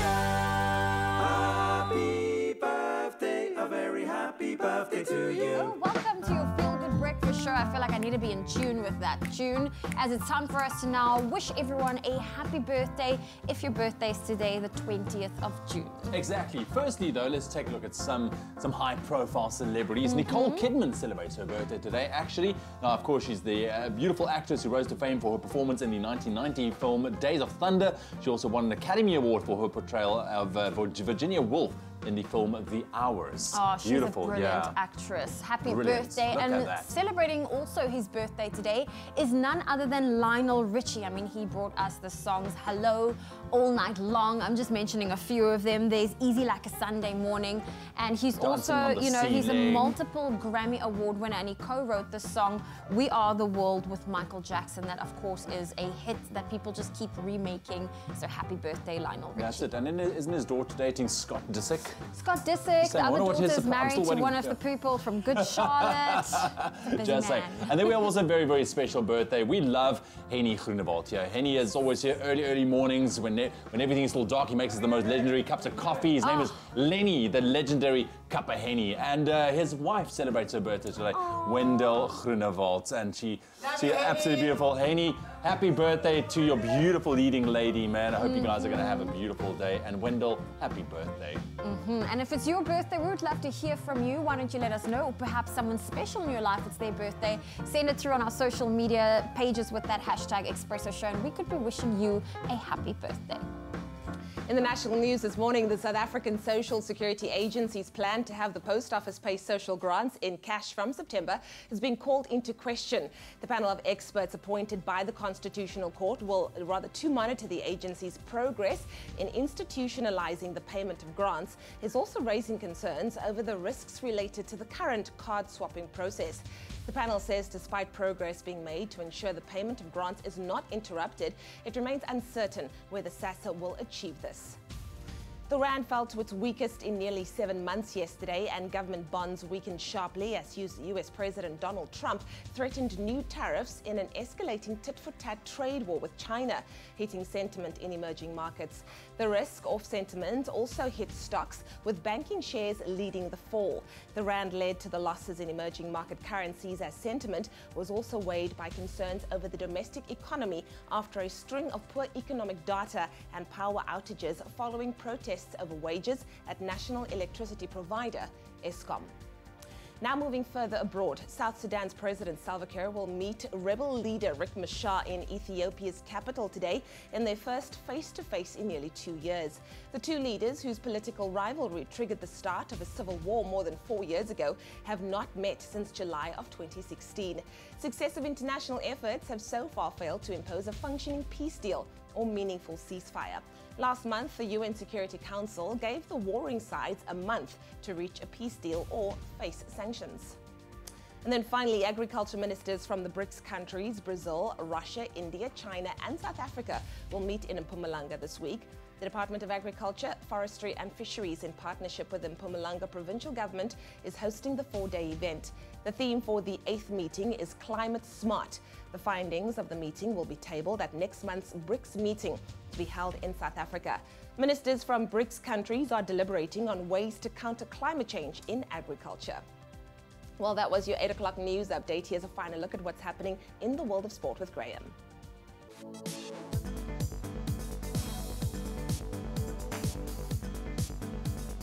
We kick it off with the World Cup, and Africa got their first win at the 2018 Soccer World Cup yesterday as Senegal beat Poland by 2-1. While Poland did manage to get a goal back in the 86th minute, it was too little too late after Senegal went 2-0 ahead thanks to an Mbaya Niang goal and an own goal from Thiago Sionek. Also in action last night, Japan beat Colombia 2-1, while Russia continued their incredible form, downing Egypt by 3-1. Today, it's Portugal up against Morocco, Uruguay battling Saudi Arabia, while Spain take on Iran. Then on to cricket. England set a new record for the highest run total in an ODI match yesterday when they beat Australia by a massive 242 runs. Before bowling Australia out for 239, England had power to an opening innings score of 481 for 6, breaking their own previous record of 444 runs, which they set against Pakistan back in 2016. So the victory saw England take an unassailable 3-0 lead in their 5-match series, with the 4th ODI taking place on Thursday. Then finally on to tennis. Former world number 1 Andy Murray's return from injury started poorly as he lost to Australia's Nick Kyrgios by 2-1 at the Queen's Club Championship yesterday. Normally a very happy hunting ground for him. While Murray took the lead with an opening set win, he couldn't see out the match as Kyrgios fought back with 7-4, 7-5 victories in the next 2 sets. Elsewhere, sadly, South Africa's Kevin Anderson was also knocked out of the tournament after a 2-1 loss to Leonardo Meyer. And that's a wrap of your sport for this Wednesday morning.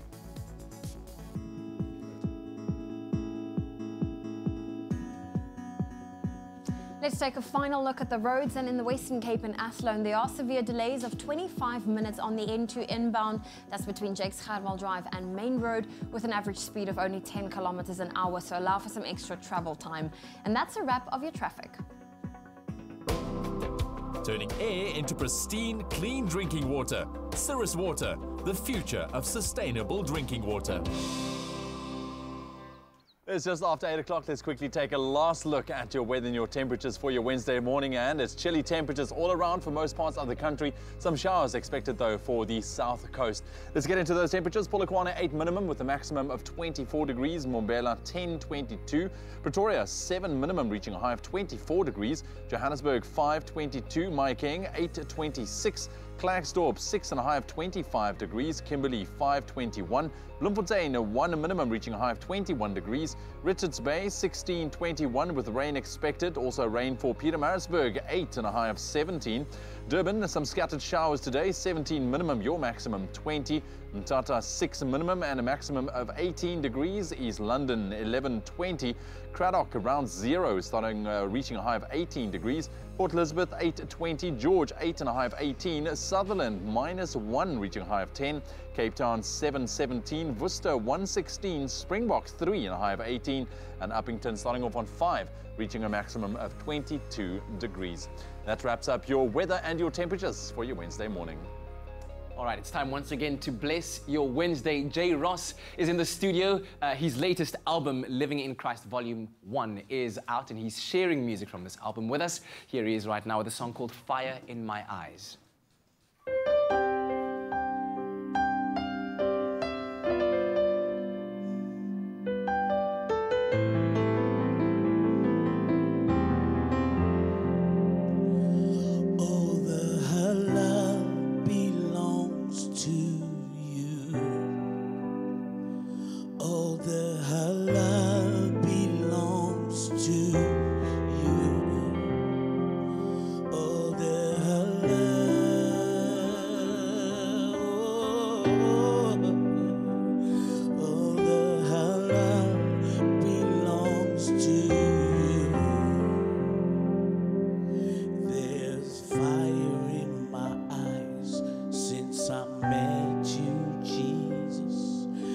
A flame burning deep down in my soul.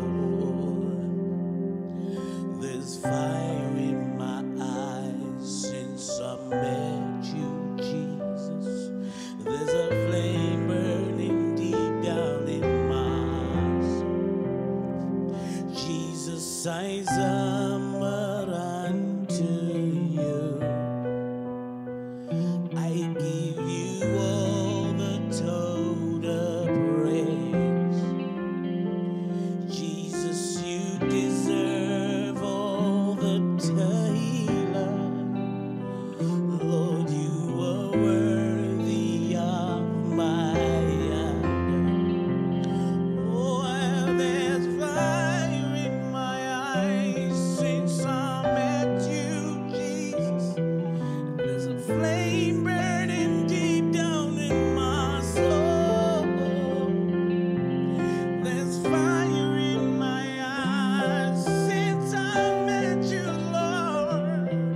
There's a flame burning deep down in my soul. Give me oil, keep it burning, Jesus. Keep it burning, my Lord. Give me oil in my lamp, keep it burning, Jesus. Keep it burning, Jesus. Keep it burning, my Lord. Give me oil in my lamp, keep it burning, Jesus. Oh, Lord.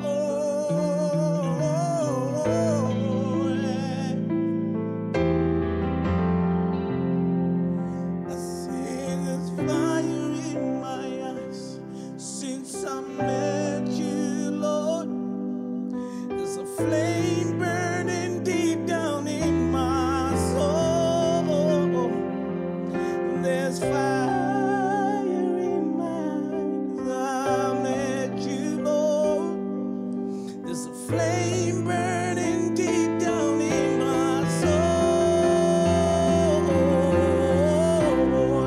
Keep it burning, Jesus. Keep it burning, my Lord. Give me oil in my lamp. Keep it burning, burning, yeah. Keep it burning, Jesus. Keep it burning,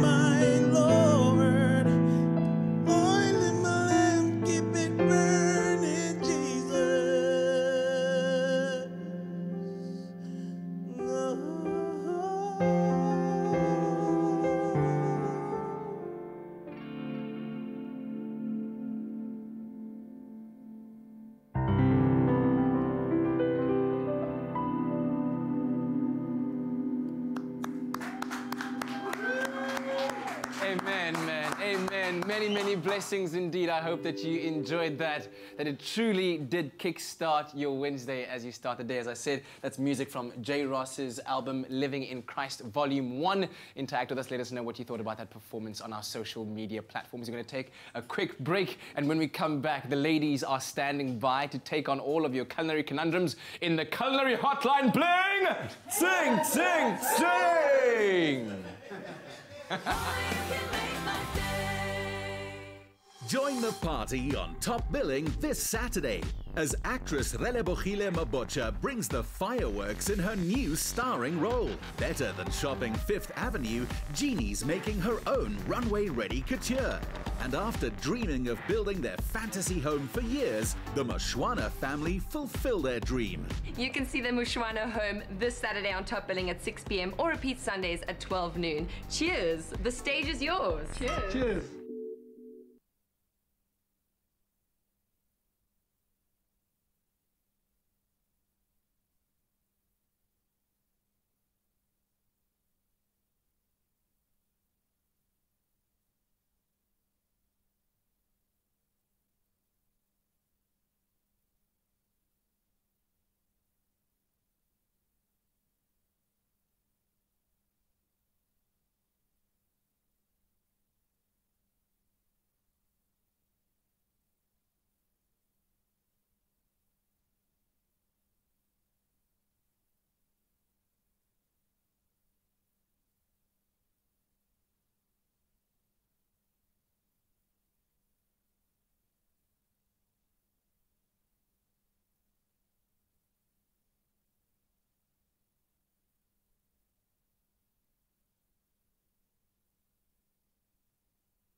It's my feel-good breakfast show. Call us on your cell phone. Culinary Hotline Bling. That can only mean one thing. We are so ready. You know what it is. It's a Wednesday, and it's that time of the week for the Culinary Hotline Bling. Ting, ting, ting. I'm El Portgieter and my dearest Jenny Morris. Join us, ladies. Mantombazana, how are you doing? Of course. Jenny, you don't have to say thank you like that. Of course. He said, and I'm my dear Jenny Morris. You know what I mean? Listen, this is where we answer all of your culinary conundrums. As I said, when you call us on 0214309881. Are you ladies ready to tackle this week's questions? Yep. Are you ready for us? I am so ready. I came prepared. I have my big boy underpants on today. Let's tackle that first question that came over from Mosa Saki on Facebook, who said, good morning. Morning. Good morning. What can I do with ripe bananas except baking banana bread? I'm assuming that's the first thing people always go to. So what else can I do? You go first. Yes. What I like to do is, when I've got a braai, yes, yeah, then I put them in foil and I cut the slit open on the length of this ripe banana and I put some chocolate pieces inside there. What? Yes.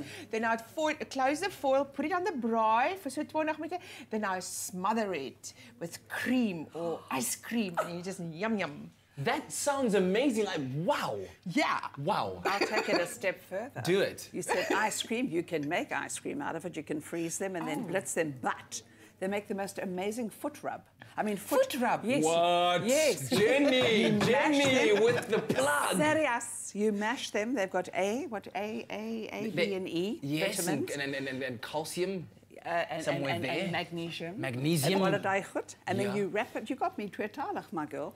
And then what you do is you wrap them in plastic wrap. Or you can exfoliate.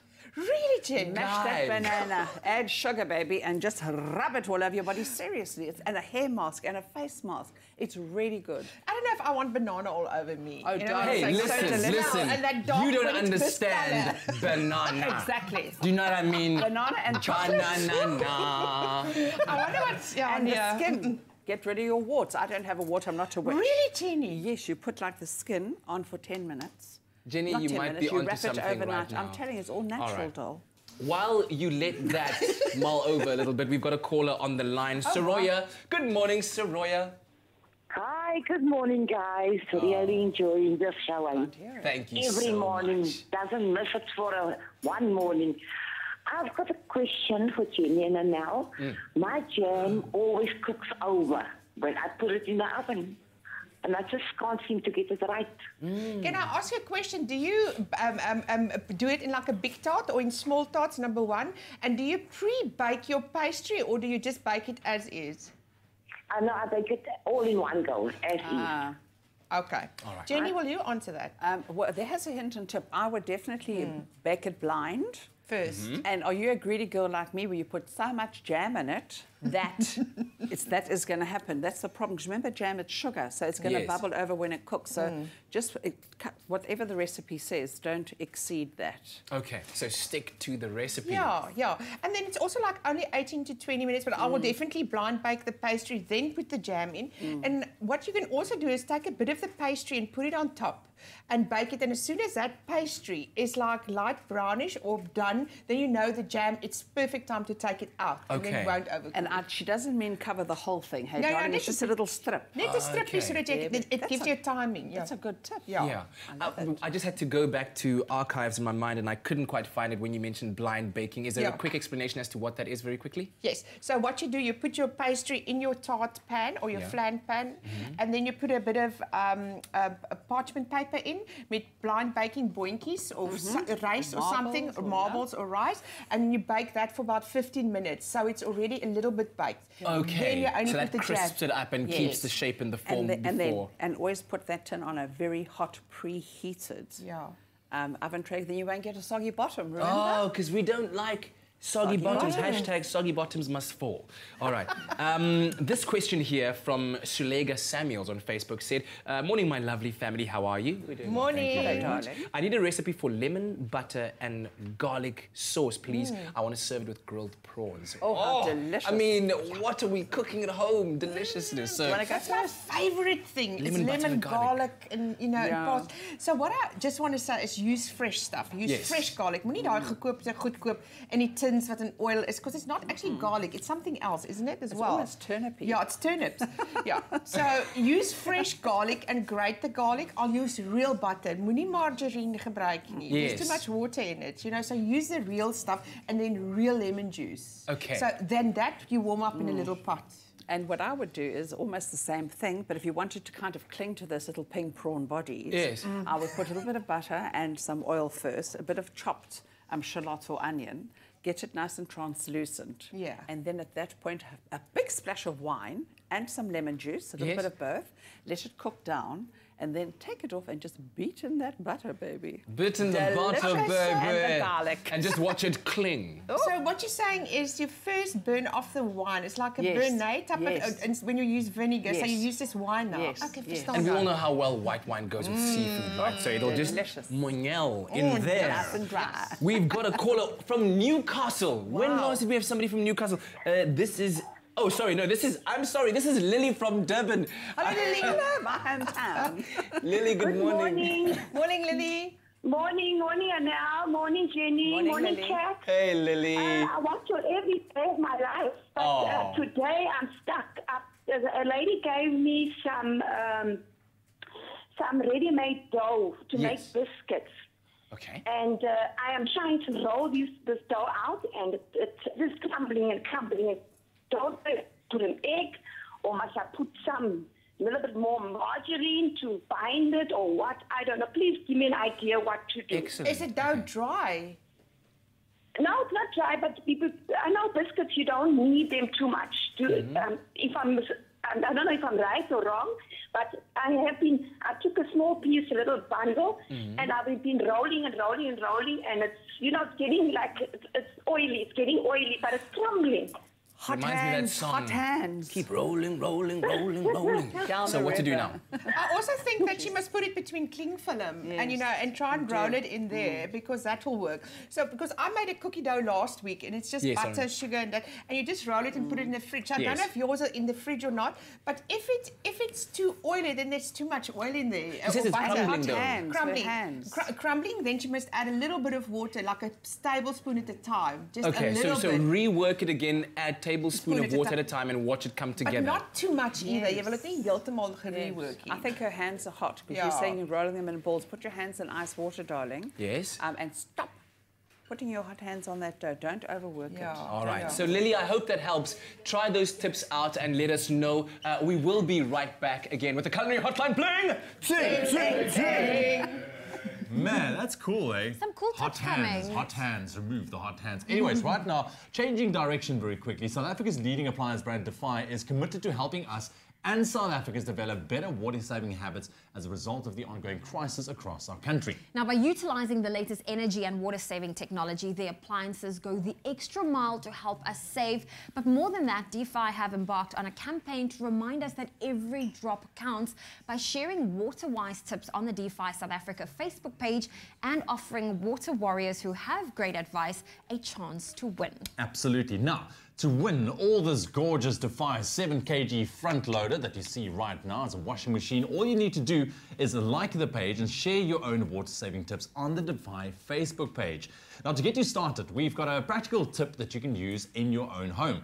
So when it comes to washing dishes, first remove all of the food scraps with a paper towel instead of rinsing each dish before putting it in the dishwasher. And then before you hit start, make sure that the dishwasher is full so that you are efficiently using your water. Remember, every drop counts. Save where you can for a brighter and happier future for all. That's right. Well, you know what? If you have any other tips, in fact, when it comes to water-wising tips, we would love to know. So visit the Defy Facebook page and you could stand a chance of winning this beautiful Defy 7 kilogram front loader washing machine in a Manhattan grey color to the value of 5,000 Rand. But for more information, you can catch the details on the Expresso Facebook page, and the competition will close on the 31st of July 2018 at 5 p.m. So you still have some time to enter, but those T's and C's do apply. So we're going to be gone, but again, just for a second, so don't stray too far. You can go and get yourself a biscuit like this one while she grapples with that. We're going to grapple with your cooking conundrums. That's the Culinary Hotline. Bling! Ting, ting, ting! 021 430 9881. Give us a call. Sorry, I wanted to get in there. But yeah, I thought you still had a mouthful of biscuits. Nick Strelitz is here, and we are going to check out how he dips a Oma. Oh, dip it. Dip it real low. Dip it. What are you doing? I don't know. Enjoy a moment in between with McCafe. See you after the break.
It's my feel-good breakfast show. Call us on your cell phone. Culinary hotline bling. Hey, it can only mean one thing when you join us on a Wednesday at this time. Time for the Culinary hotline bling. Ting, ting, ting. And our Peter and Jenny Morris are taking your culinary conundrums, and you can call us on 021-4309-881, just like Mbalentle, which means beautiful flower, from Johannesburg. Good morning, Mbalentle. Morning. Good morning, guys. How are you this morning? I'm good, thank you. How are you? Fantastic. What is your culinary conundrum? Okay, so on Mother's Day, I tried making my mother chocolate chip brownies. Yeah. Ooh. But the chocolate chips melted. Okay. So my question is that how do I keep them solid? Okay, What excellent. type of chocolate did you use? I used the baking chocolate chips. So she used baking chocolate chips The and they buttons melted. that you buy. Yeah, those little buttons. Yeah. Okay. Okay. They do melt. Okay, they do melt, but you know what I will do is I will actually freeze them beforehand. And then put them in that it's a bit more difficult that it vat langer om gaar te raak. Yes. And then perhaps Jenny, you showed that last week. Is just to put perhaps a flour around it, like mix it with a bit of flour and coat it. Or even corn flour because it's lighter. Yes, A bit of corn flour, nice and light. Yes. And then it won't sink to the bottom as easily. Yes. Okay. But it will melt. But little remember, bit. when the cookie sets again, when it's getting cold again, it's going to set as well a little bit again. Remember, she was saying that she made brownies, so not cookies. Sorry, the brownies. Sticky. They're nice. Yeah. You want it to be a little bit moist, actually. Yes. So idea is to freeze them first and then coat them with a bit of flour. Or corn flour. Or before using them. So that by the time the brownie is right, there's still a little bit of temperature before it gets to melting point. Yes. Okay. Well, Malentle, are you going to try it out? I hope that you do.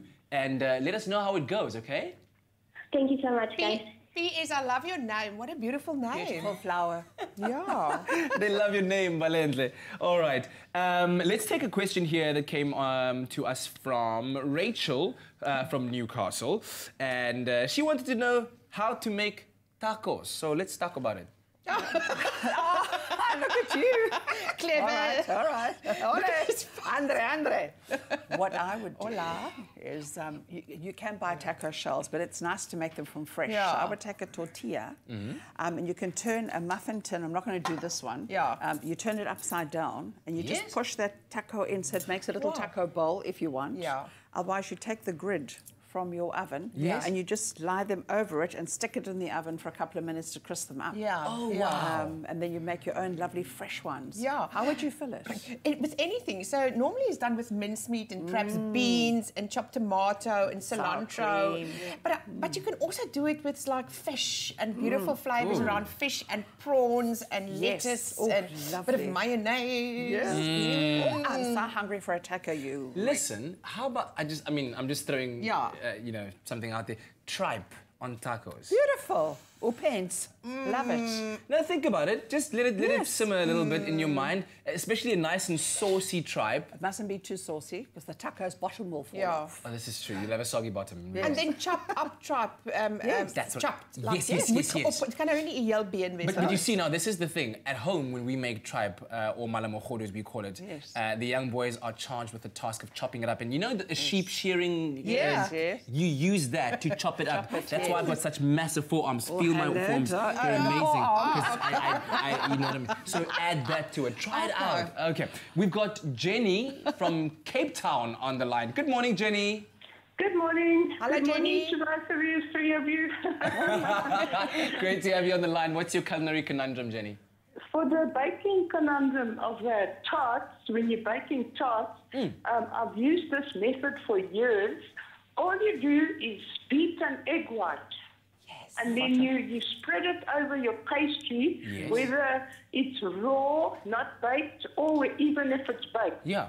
It works both ways. And you will never have a soggy pastry. Lovely tip, and it's a Jenny, good tip. hashtag soggy bottoms must fall. You've just given us a great solution. Thank you very much. Thank you, Jenny. So egg white. So what it is the protein, because egg is protein. Yes. So it forms a layer between the crust and the filling, that protein layer. So it prevents the filling of soaking through. Soaking and making a soggy bottom. Excellent. All right. I've been looking forward to this because this is all about Yorkshire pudding, and this came from Dave all the way from East London, who asked us he wants to make Yorkshire pudding. So give us a recipe. All right, so this is easy. It's just eggs. Do you want to beat this I up? will beat those beat it up for and you. I'll talk. Beautiful fresh eggs, flour. Yeah. And use some milk. It's a batter, really. Yes, a thin batter. A thin, runny batter. And the important thing here, Dave, is to make your batter and let it rest before you... In fact, you can make it the day before. The longer it relaxes, the finer the thingamajiggy is. Yes. Okay. And then the other thing, Dave, is this pan must be very hot. It needs to, you must put it in the oven at about 230 degrees for about 10 minutes before you start that. So this must be like smoking hot.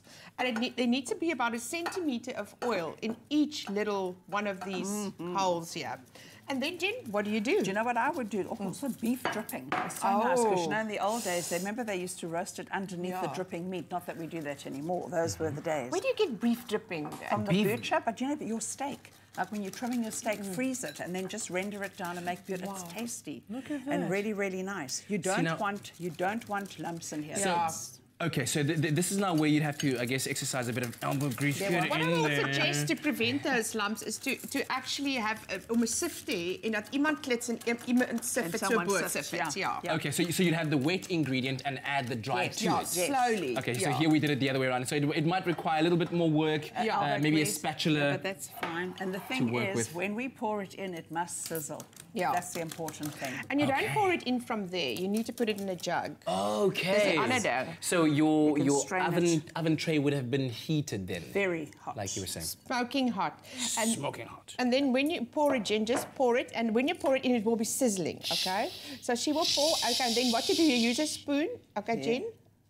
Take it to the other one. Oh, so we don't mess. So you don't mess. So that's what should happen, but obviously you're supposed to be going...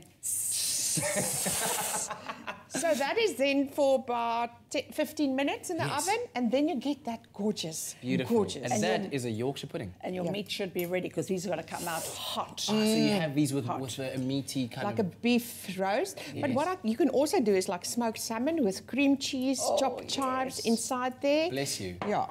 Oh, okay. I think we have a couple more seconds, and I wanted to ask, what on earth is this? It's Weimacroot. Weimacroot? Weimacroot. This is a kaffir lime. It's a Thai ingredient. Just rub it. Just feel the oil in that skin. Oh, my heaven. Smell my hands, Mama. Oh. So you're going to... Yes, rub it, darling. That's my boy. There we go. This is stress ball. It's a very natural stress ball. And look at the beautiful... It's an aromatic stress ball. Jennifer, what do you use this? This is for Thai cooking.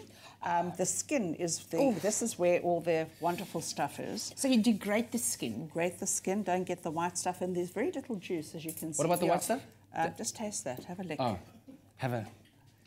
Do it. Do it. Suck it. He's lying. No, it's dry. No, he's lying. It's very dry, but it's also very tart. It's very dry and tart. So the beauty is in the skin. The beauty is in the skin. And besides being the culinary thingamajig with the leaves and this beautiful zest, my darling, it's very good for your skin. It's my fingers... Isn't it gorgeous? Smell absolutely amazing. Absolutely unbelievable. Dab it here, dab it there. All right. Citrus and this is like acidic, so it's so delicious. Ladies, I think this is all we have time for, unfortunately. It's been amazing. And I've got to say, Jenny, since last week, and what happened between us, I haven't been able to live it down. I haven't even been able to watch it on YouTube. Okay? I've changed the name. Of what? From Doggy Dunk to Surprise Dunk. The surprise dunk. On that bombshell, we'll see you again next week for the Culinary Hotline Bling. Ting, ting, ting. Oh my word, hilarious times in our kitchen. Absolutely love our culinary experts. Well, it's time for us to catch up with our Oma Rusk moment. And of course, we're going to find out about how Nick Strelitz loves to dip his Oma. Nick Strelitz in the house. How are you, darling? I'm good. Listen, is this your favorite flavor, first and foremost? It really is. Buttermilk. But it actually is, yeah. Right. I like the classics. I'm so down to earth. You're a classic, I'm about man. pretenses. You don't I'm just know that approachable. I'm the song. girl next door. The Okay. boy next door. Okay, wonderful. All right, so how do you like to have your rusks? Listen, girl, I'm a career woman. Okay. Okay, just like you. Okay. We have a lot in common. Lovely. You got on that grind, that 9 to 5 grind. You get home after a long night, and you are tired. You're hungry, and then it hits me like a ton of Oma rusks. Okay. I'm really single. Okay. I'm super single at the moment. Like super single? Yes, I'm really single. Do you know anyone? Okay, it's not the time. Different segment. Different segment. Girl, that Oma Rusk, Mr. Oma Rusk, Mrs. Oma Rusk, however I'm feeling on the night, it is there for me, girl. That is my confidant. That is my best friend. It sleeps with me. I tell it my deepest, darkest secrets.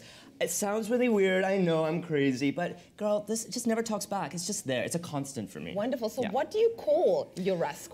How do you dip it? What do you call it? I call it the Britney. Oh. Big surprise. And I'm gonna tell you why in 3, 2. Oops, I did it again to my Oma Rusk. I dropped it in a whole thing of coffee, and now it's gone forever. Okay, And it's all just right. disintegrated. Does the Britney dip come with a song all the time? Yeah, Britney comes with everything. You Okay. can never have too much Britney, too less Britney. She's an icon. I Yeah. like her in my coffee, in the Rusk, late at night. And how long do you leave it there before you... Hours, Okay. sometimes days, sometimes Okay. weeks, and I let the Okay. milk curdle, and it's really nice. But no, it's normally just like 30 seconds, and then I Ah. pick it up, and it's got this beautiful sheen. It's this fashion sheen. Yeah. And then I dip it again, and I sing my whole thing again. I say, oops, I did it again Okay, no, you don't to have my to sing it again. Rusk. Wonderful, ladies then I and leave gentlemen, it. Nick And Strelitz it's so good. with It's so the good. Britney dip. Absolutely amazing. It's really good, girl. That's wonderful. Cheers, honey. Cheers. Love Thank you, Britney. Thank you for everything.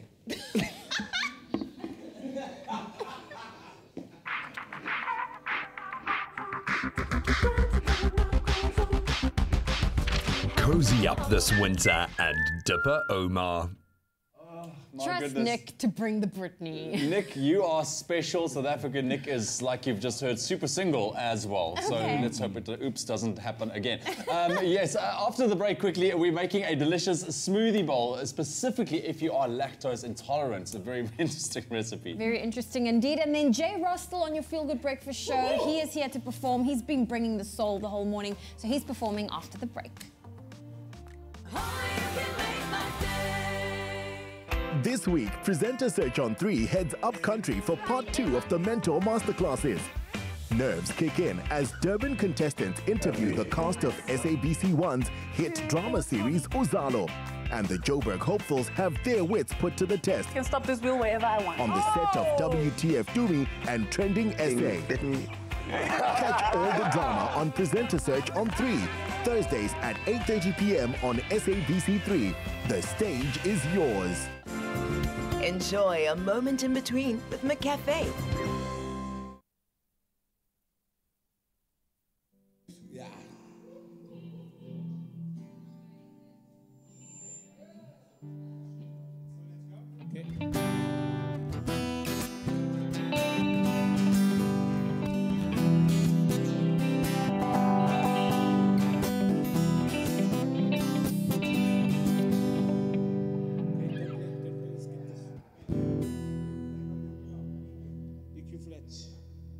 Straight. Yeah. Oh, must say flat, flat, flat, down, down, everything low. Okay. Or in the middle. Okay, sharp, it's flat, yeah.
just a bit more guitar on my guitar now. Oh yeah.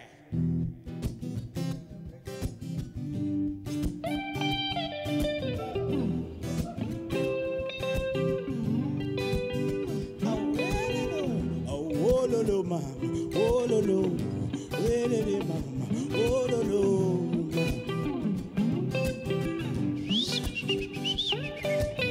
I'm full of fast over this trouble, some of you got like mama when it pass.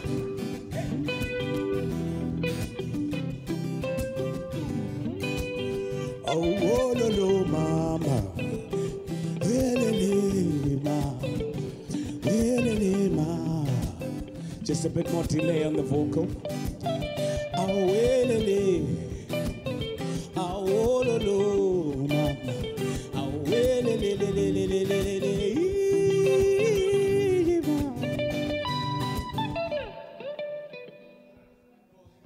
oh, lo, lo.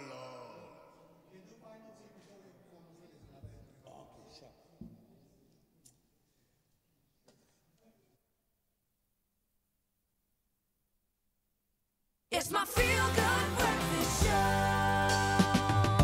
Clover No Lac, lactose-free milk that lets you enjoy dairy again. Made with love by Clover. Welcome back to your Feel Good Breakfast Show. It's Expresso right here on SABC3. Now, did you know to avoid bloating and the heaviness that comes from eating the typical dairy found in certain recipes, you can easily replace this for lactose-free alternatives like Clover No Lac milk. So whether you are lactose-free or just looking to try something completely new, this 5-minute smoothie that Ewan's going to make for us will have the perfect power breakfast that you need. It's got high-quality fiber, protein, and fat for staying power. And if you're tired of smoothies for breakfast, then give this breakfast smoothie bowl a try. Absolutely. And of course, you've got no bloat right now. No, so you're going to show us the reason for the no bloat. There's exactly that. And also breakfast bowls, you know, smoothie bowls have become really a big trend nowadays as well. It's a great way to get a lot in your breakfast with all those nutrients and fibers like you mentioned as well. And by using the No Lac milk, this is great for people that's lactose intolerant because it's enriched with vitamin D and calcium as well, which is lacking in the lactose intolerant person's diet as well. It's also very easy to digest. It's sweeter than your regular milk, but no added sugar, which also just gives a bit of a boost as well. And also endorsed by the National Osteoporosis Foundation of South Africa. So very, very healthy for you as well. Yeah. And so it lasts longer as well than regular milk. 30 days from when packed. I love that. Absolutely. So let's put together the smoothie bowl part. Okay, so we got some desiccated coconut. So we've toasted our almonds and our oats and our coconut as well. So I'm going to get that in there first. There's something so delicious about toasted almonds. I mean, it's just got that beautiful flavor. Sorry, using my fingers and making a bit of a mess. A little bit messy, are we? It's okay. It's okay. And here we go for our oats. Nice. There we go. That gives you that slow release and keeps you fuller for longer. That's it. Our almonds. And then some chia seeds. Now, I haven't toasted the chia seeds, all right? But that's also a great source of plant protein for you. And then our Clover No Lac milk. It's going to top that off. There we go. Now it will be runny at first, but you just let it stand for a little bit after you've made it. Because those chia seeds is going to thicken it up, right? The chia seeds, the oats in there as well, yes. Wonderful. So let's quickly give this a blast. Nice. So while you're doing that, if you would love our very quick 5-minute smoothie, all you have to do is SMS the keyword CLOVER to 33728. Shout it from the rooftops there. There we go. We will gladly send you the ingredients list and the link to the recipe, and you could be making this yourself. That's it. So we're just going to it's looking so fast creamy. forward a little bit. So you just let it stand. I would say another like 5 to 10 minutes maybe. And then you'll have a nice and thick mixture. But we're going to fast forward, like I said. Are we fast forwarding? So here's our bowl. Sorry for reaching. You can see it's nice and thick already. Wow. But that will thicken up even more. And then you just have your toppings there, Yes. So what I'm going to do is we've got some different toppings. We've got some banana over there. Then we've got some delicious pumpkin seeds. And you can just basically do whatever you want with them. That's it. There's some dates. There we go. And then, of course... What is that? Some apricot. Yeah. That's all just And then just for good measure... Just a little bit of extra, and there you have it. A lot of nutrients packed into one breakfast. The keyword is Clover. SMS that to 33728. Here's a look at those steps one more time. Tired of boring smoothies for breakfast? Give this lactose-free breakfast smoothie bowl a go with Clover No Lac. You will need 1 cup of Clover no-lac milk, half a cup of toasted desiccated coconut, half a cup of toasted oats, 1/3 cup of toasted almonds, 2 tablespoons chia seeds, a handful dried apricots chopped, a handful dried prunes, a handful toasted pumpkin seeds, and sliced banana. Add Clover no-lac to a blender. Next, add in the toasted desiccated coconut and toasted oats. Then add the toasted almonds and chia seeds. Blend until smooth. And pour into a serving bowl. Top the delicious smoothie mixture with dried apricots, dried prunes, toasted pumpkin seeds, and sliced banana. Now that's a delicious way to start the day. Made with love by Clover.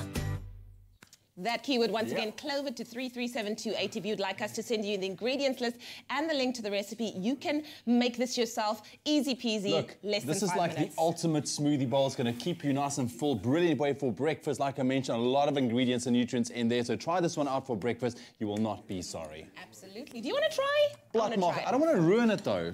No, it's just from the sides. Okay, here we go. Do you see? That is brilliant. Clover to 33728. That's yummy. That's going to double dip. Clover no-lac, lactose-free milk that lets you enjoy dairy again. Made with love by Clover. Well, if you love that dish, you're definitely going to love what they're going to be whipping up on Afternoon Express. And it's another lactose-intolerant dish. In fact, they'll be whipping up a creamy cauliflower fettuccine with portobellini mushrooms. It's perfect for a midweek dinner idea. And of course, you can enjoy all of the dairy without the lactose.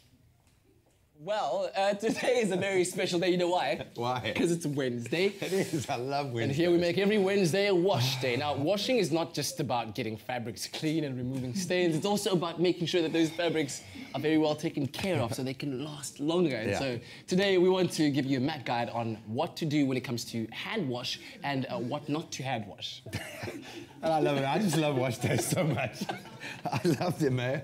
I really do. So let's start with our first tip. When washing by machine, MAC Auto Washing Powder is perfect. We know that. And with an advanced combination of actives and enzymes, specially designed for top performance in your washing machine, it is brilliant. It's tough on stains, suitable for whites and colors, and great value for money. Oh, man. Listen, hand washing, I mean, it is such a super inconvenience. I hate washing dishes, so never mind even washing clothes by hand. But of course, it can be tempting to just like throw stuff into the washing machine. I'm sorry. Into the washing machine, but either way, like, it has to be done because otherwise they'll end up at the bottom of like the washing basket and you'll never wash them until you actually have to hand wash them. But it is a job that needs to be done. So when the material says hand wash, you must hand wash. You have to, man. You don't want to play around with it. All right, okay. But it is as tough as it is. You've got to get on it, man. So. Firstly, start by choosing the best detergent for the job. MAC hand washing powder has a high active formula, so it's super strong and foamy. It works hard on tough stains.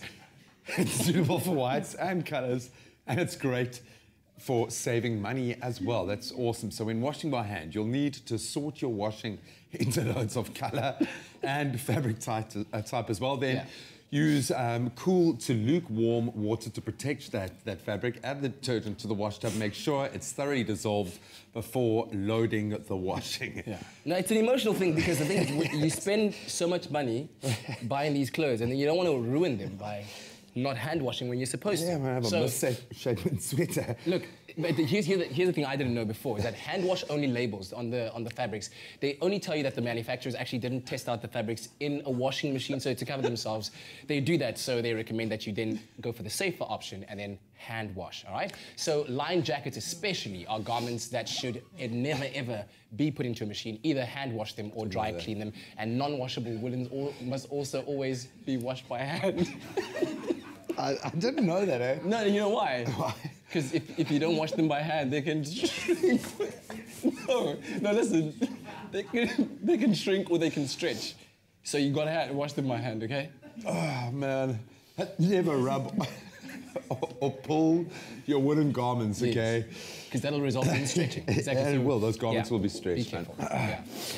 And then dry your woolen garments flat between 2 towels. Yeah. Okay. And then let's get into the tough stuff, man. Let's not hold back and do it. What actually causes this damage to our garments? Generally, it's the temperature and agitation, as well as a lengthy spin. So make sure, if you're washing by machine, to select the correct cycle.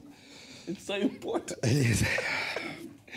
Now, most modern washing machines offer a hand wash or delicate cycle. So these cycles use low temperatures, reduced mechanical action, and also shorter spins, making it safer for more delicate fabrics out there. So, however, it may not always be a risk worth taking with your best loved garments. And I do say this to the lady who helps us at home, and when I clean as well, like when I wash the clothes. If it says hand wash, please hand wash it. Do not put it into the machine, because you don't want to lose, please. So for the final touch, you want to couple your MAC fabric conditioner with that final rinse for perfect wash day results. The fabric conditioner lubricates, realigns fibers, removing static, making clothes more comfortable to wear. The encapsulated fragrance pearls impart a long-lasting fresh fragrance that lasts from wash to wash. Absolutely. So make your wash days a little easier, and we're making it easy for you to win a MAC hamper every single week. So to stand a chance of winning, SMS the keyword MAC to 33728. SMSs are charged at R50. No free SMSs apply, and T's and C's can be found on expressoshow.com. And this week's giveaway ends at midnight this Friday.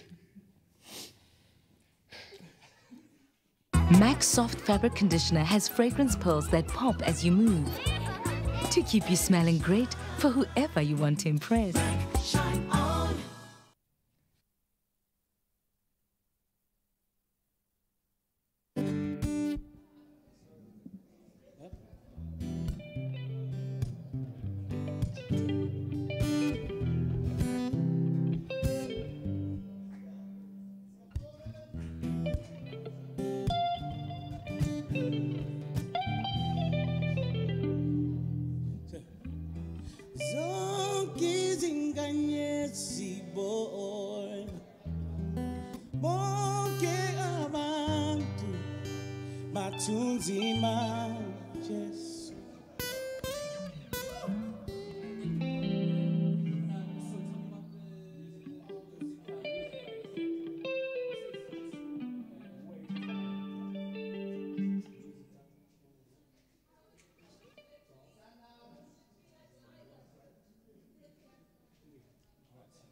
Expresso, essa visita é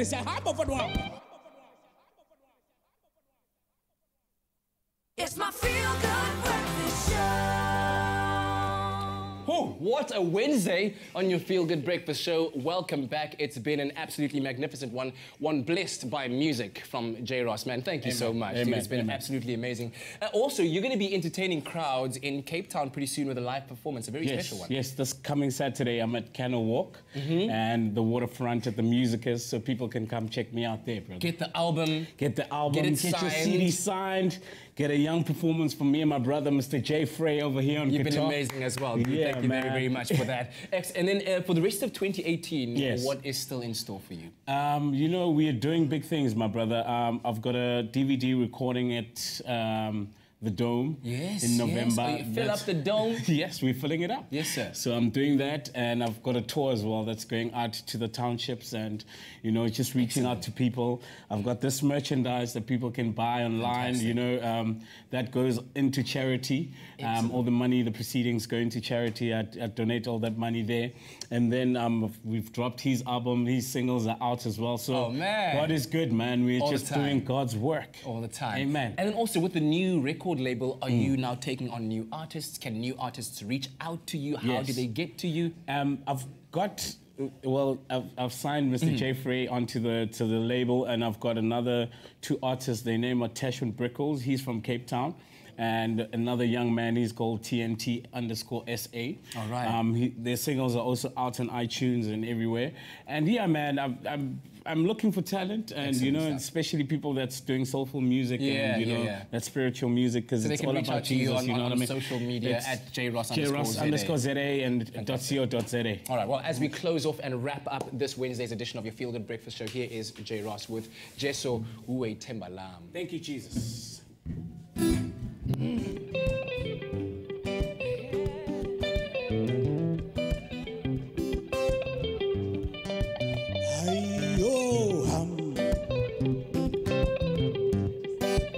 Just what? Oh, SABC 3 man. Oh, shit.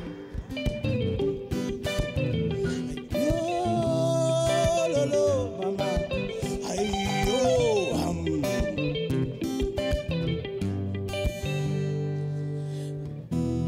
Zonke zinkanyesibo. Bonke abantu batunzima lo Jesu wetu. Batunzima lo Jesu wetu. Zonke zinkanyesibo. Bonke abantu bakotama laguye. Bakotama guye. Jesu, oh Jesu, uite embalam. Jesu, Jesu, uwe umphefumulo wami. Ngiyazinikela kuwe, uite embalam. Jesu, Jesu, uite embalam. Izizwe zakotama, umhlaba uyakotama lakuwe. Jesu wethu. Zonke izinkanyezi bonke abantu bathunzima lo Jesu wethu. Bathunzima lo Jesu wethu. Jesu, Expresso Morning Show, Jesu, by Clover. Another feel-good production. Jesu, oh Jesu.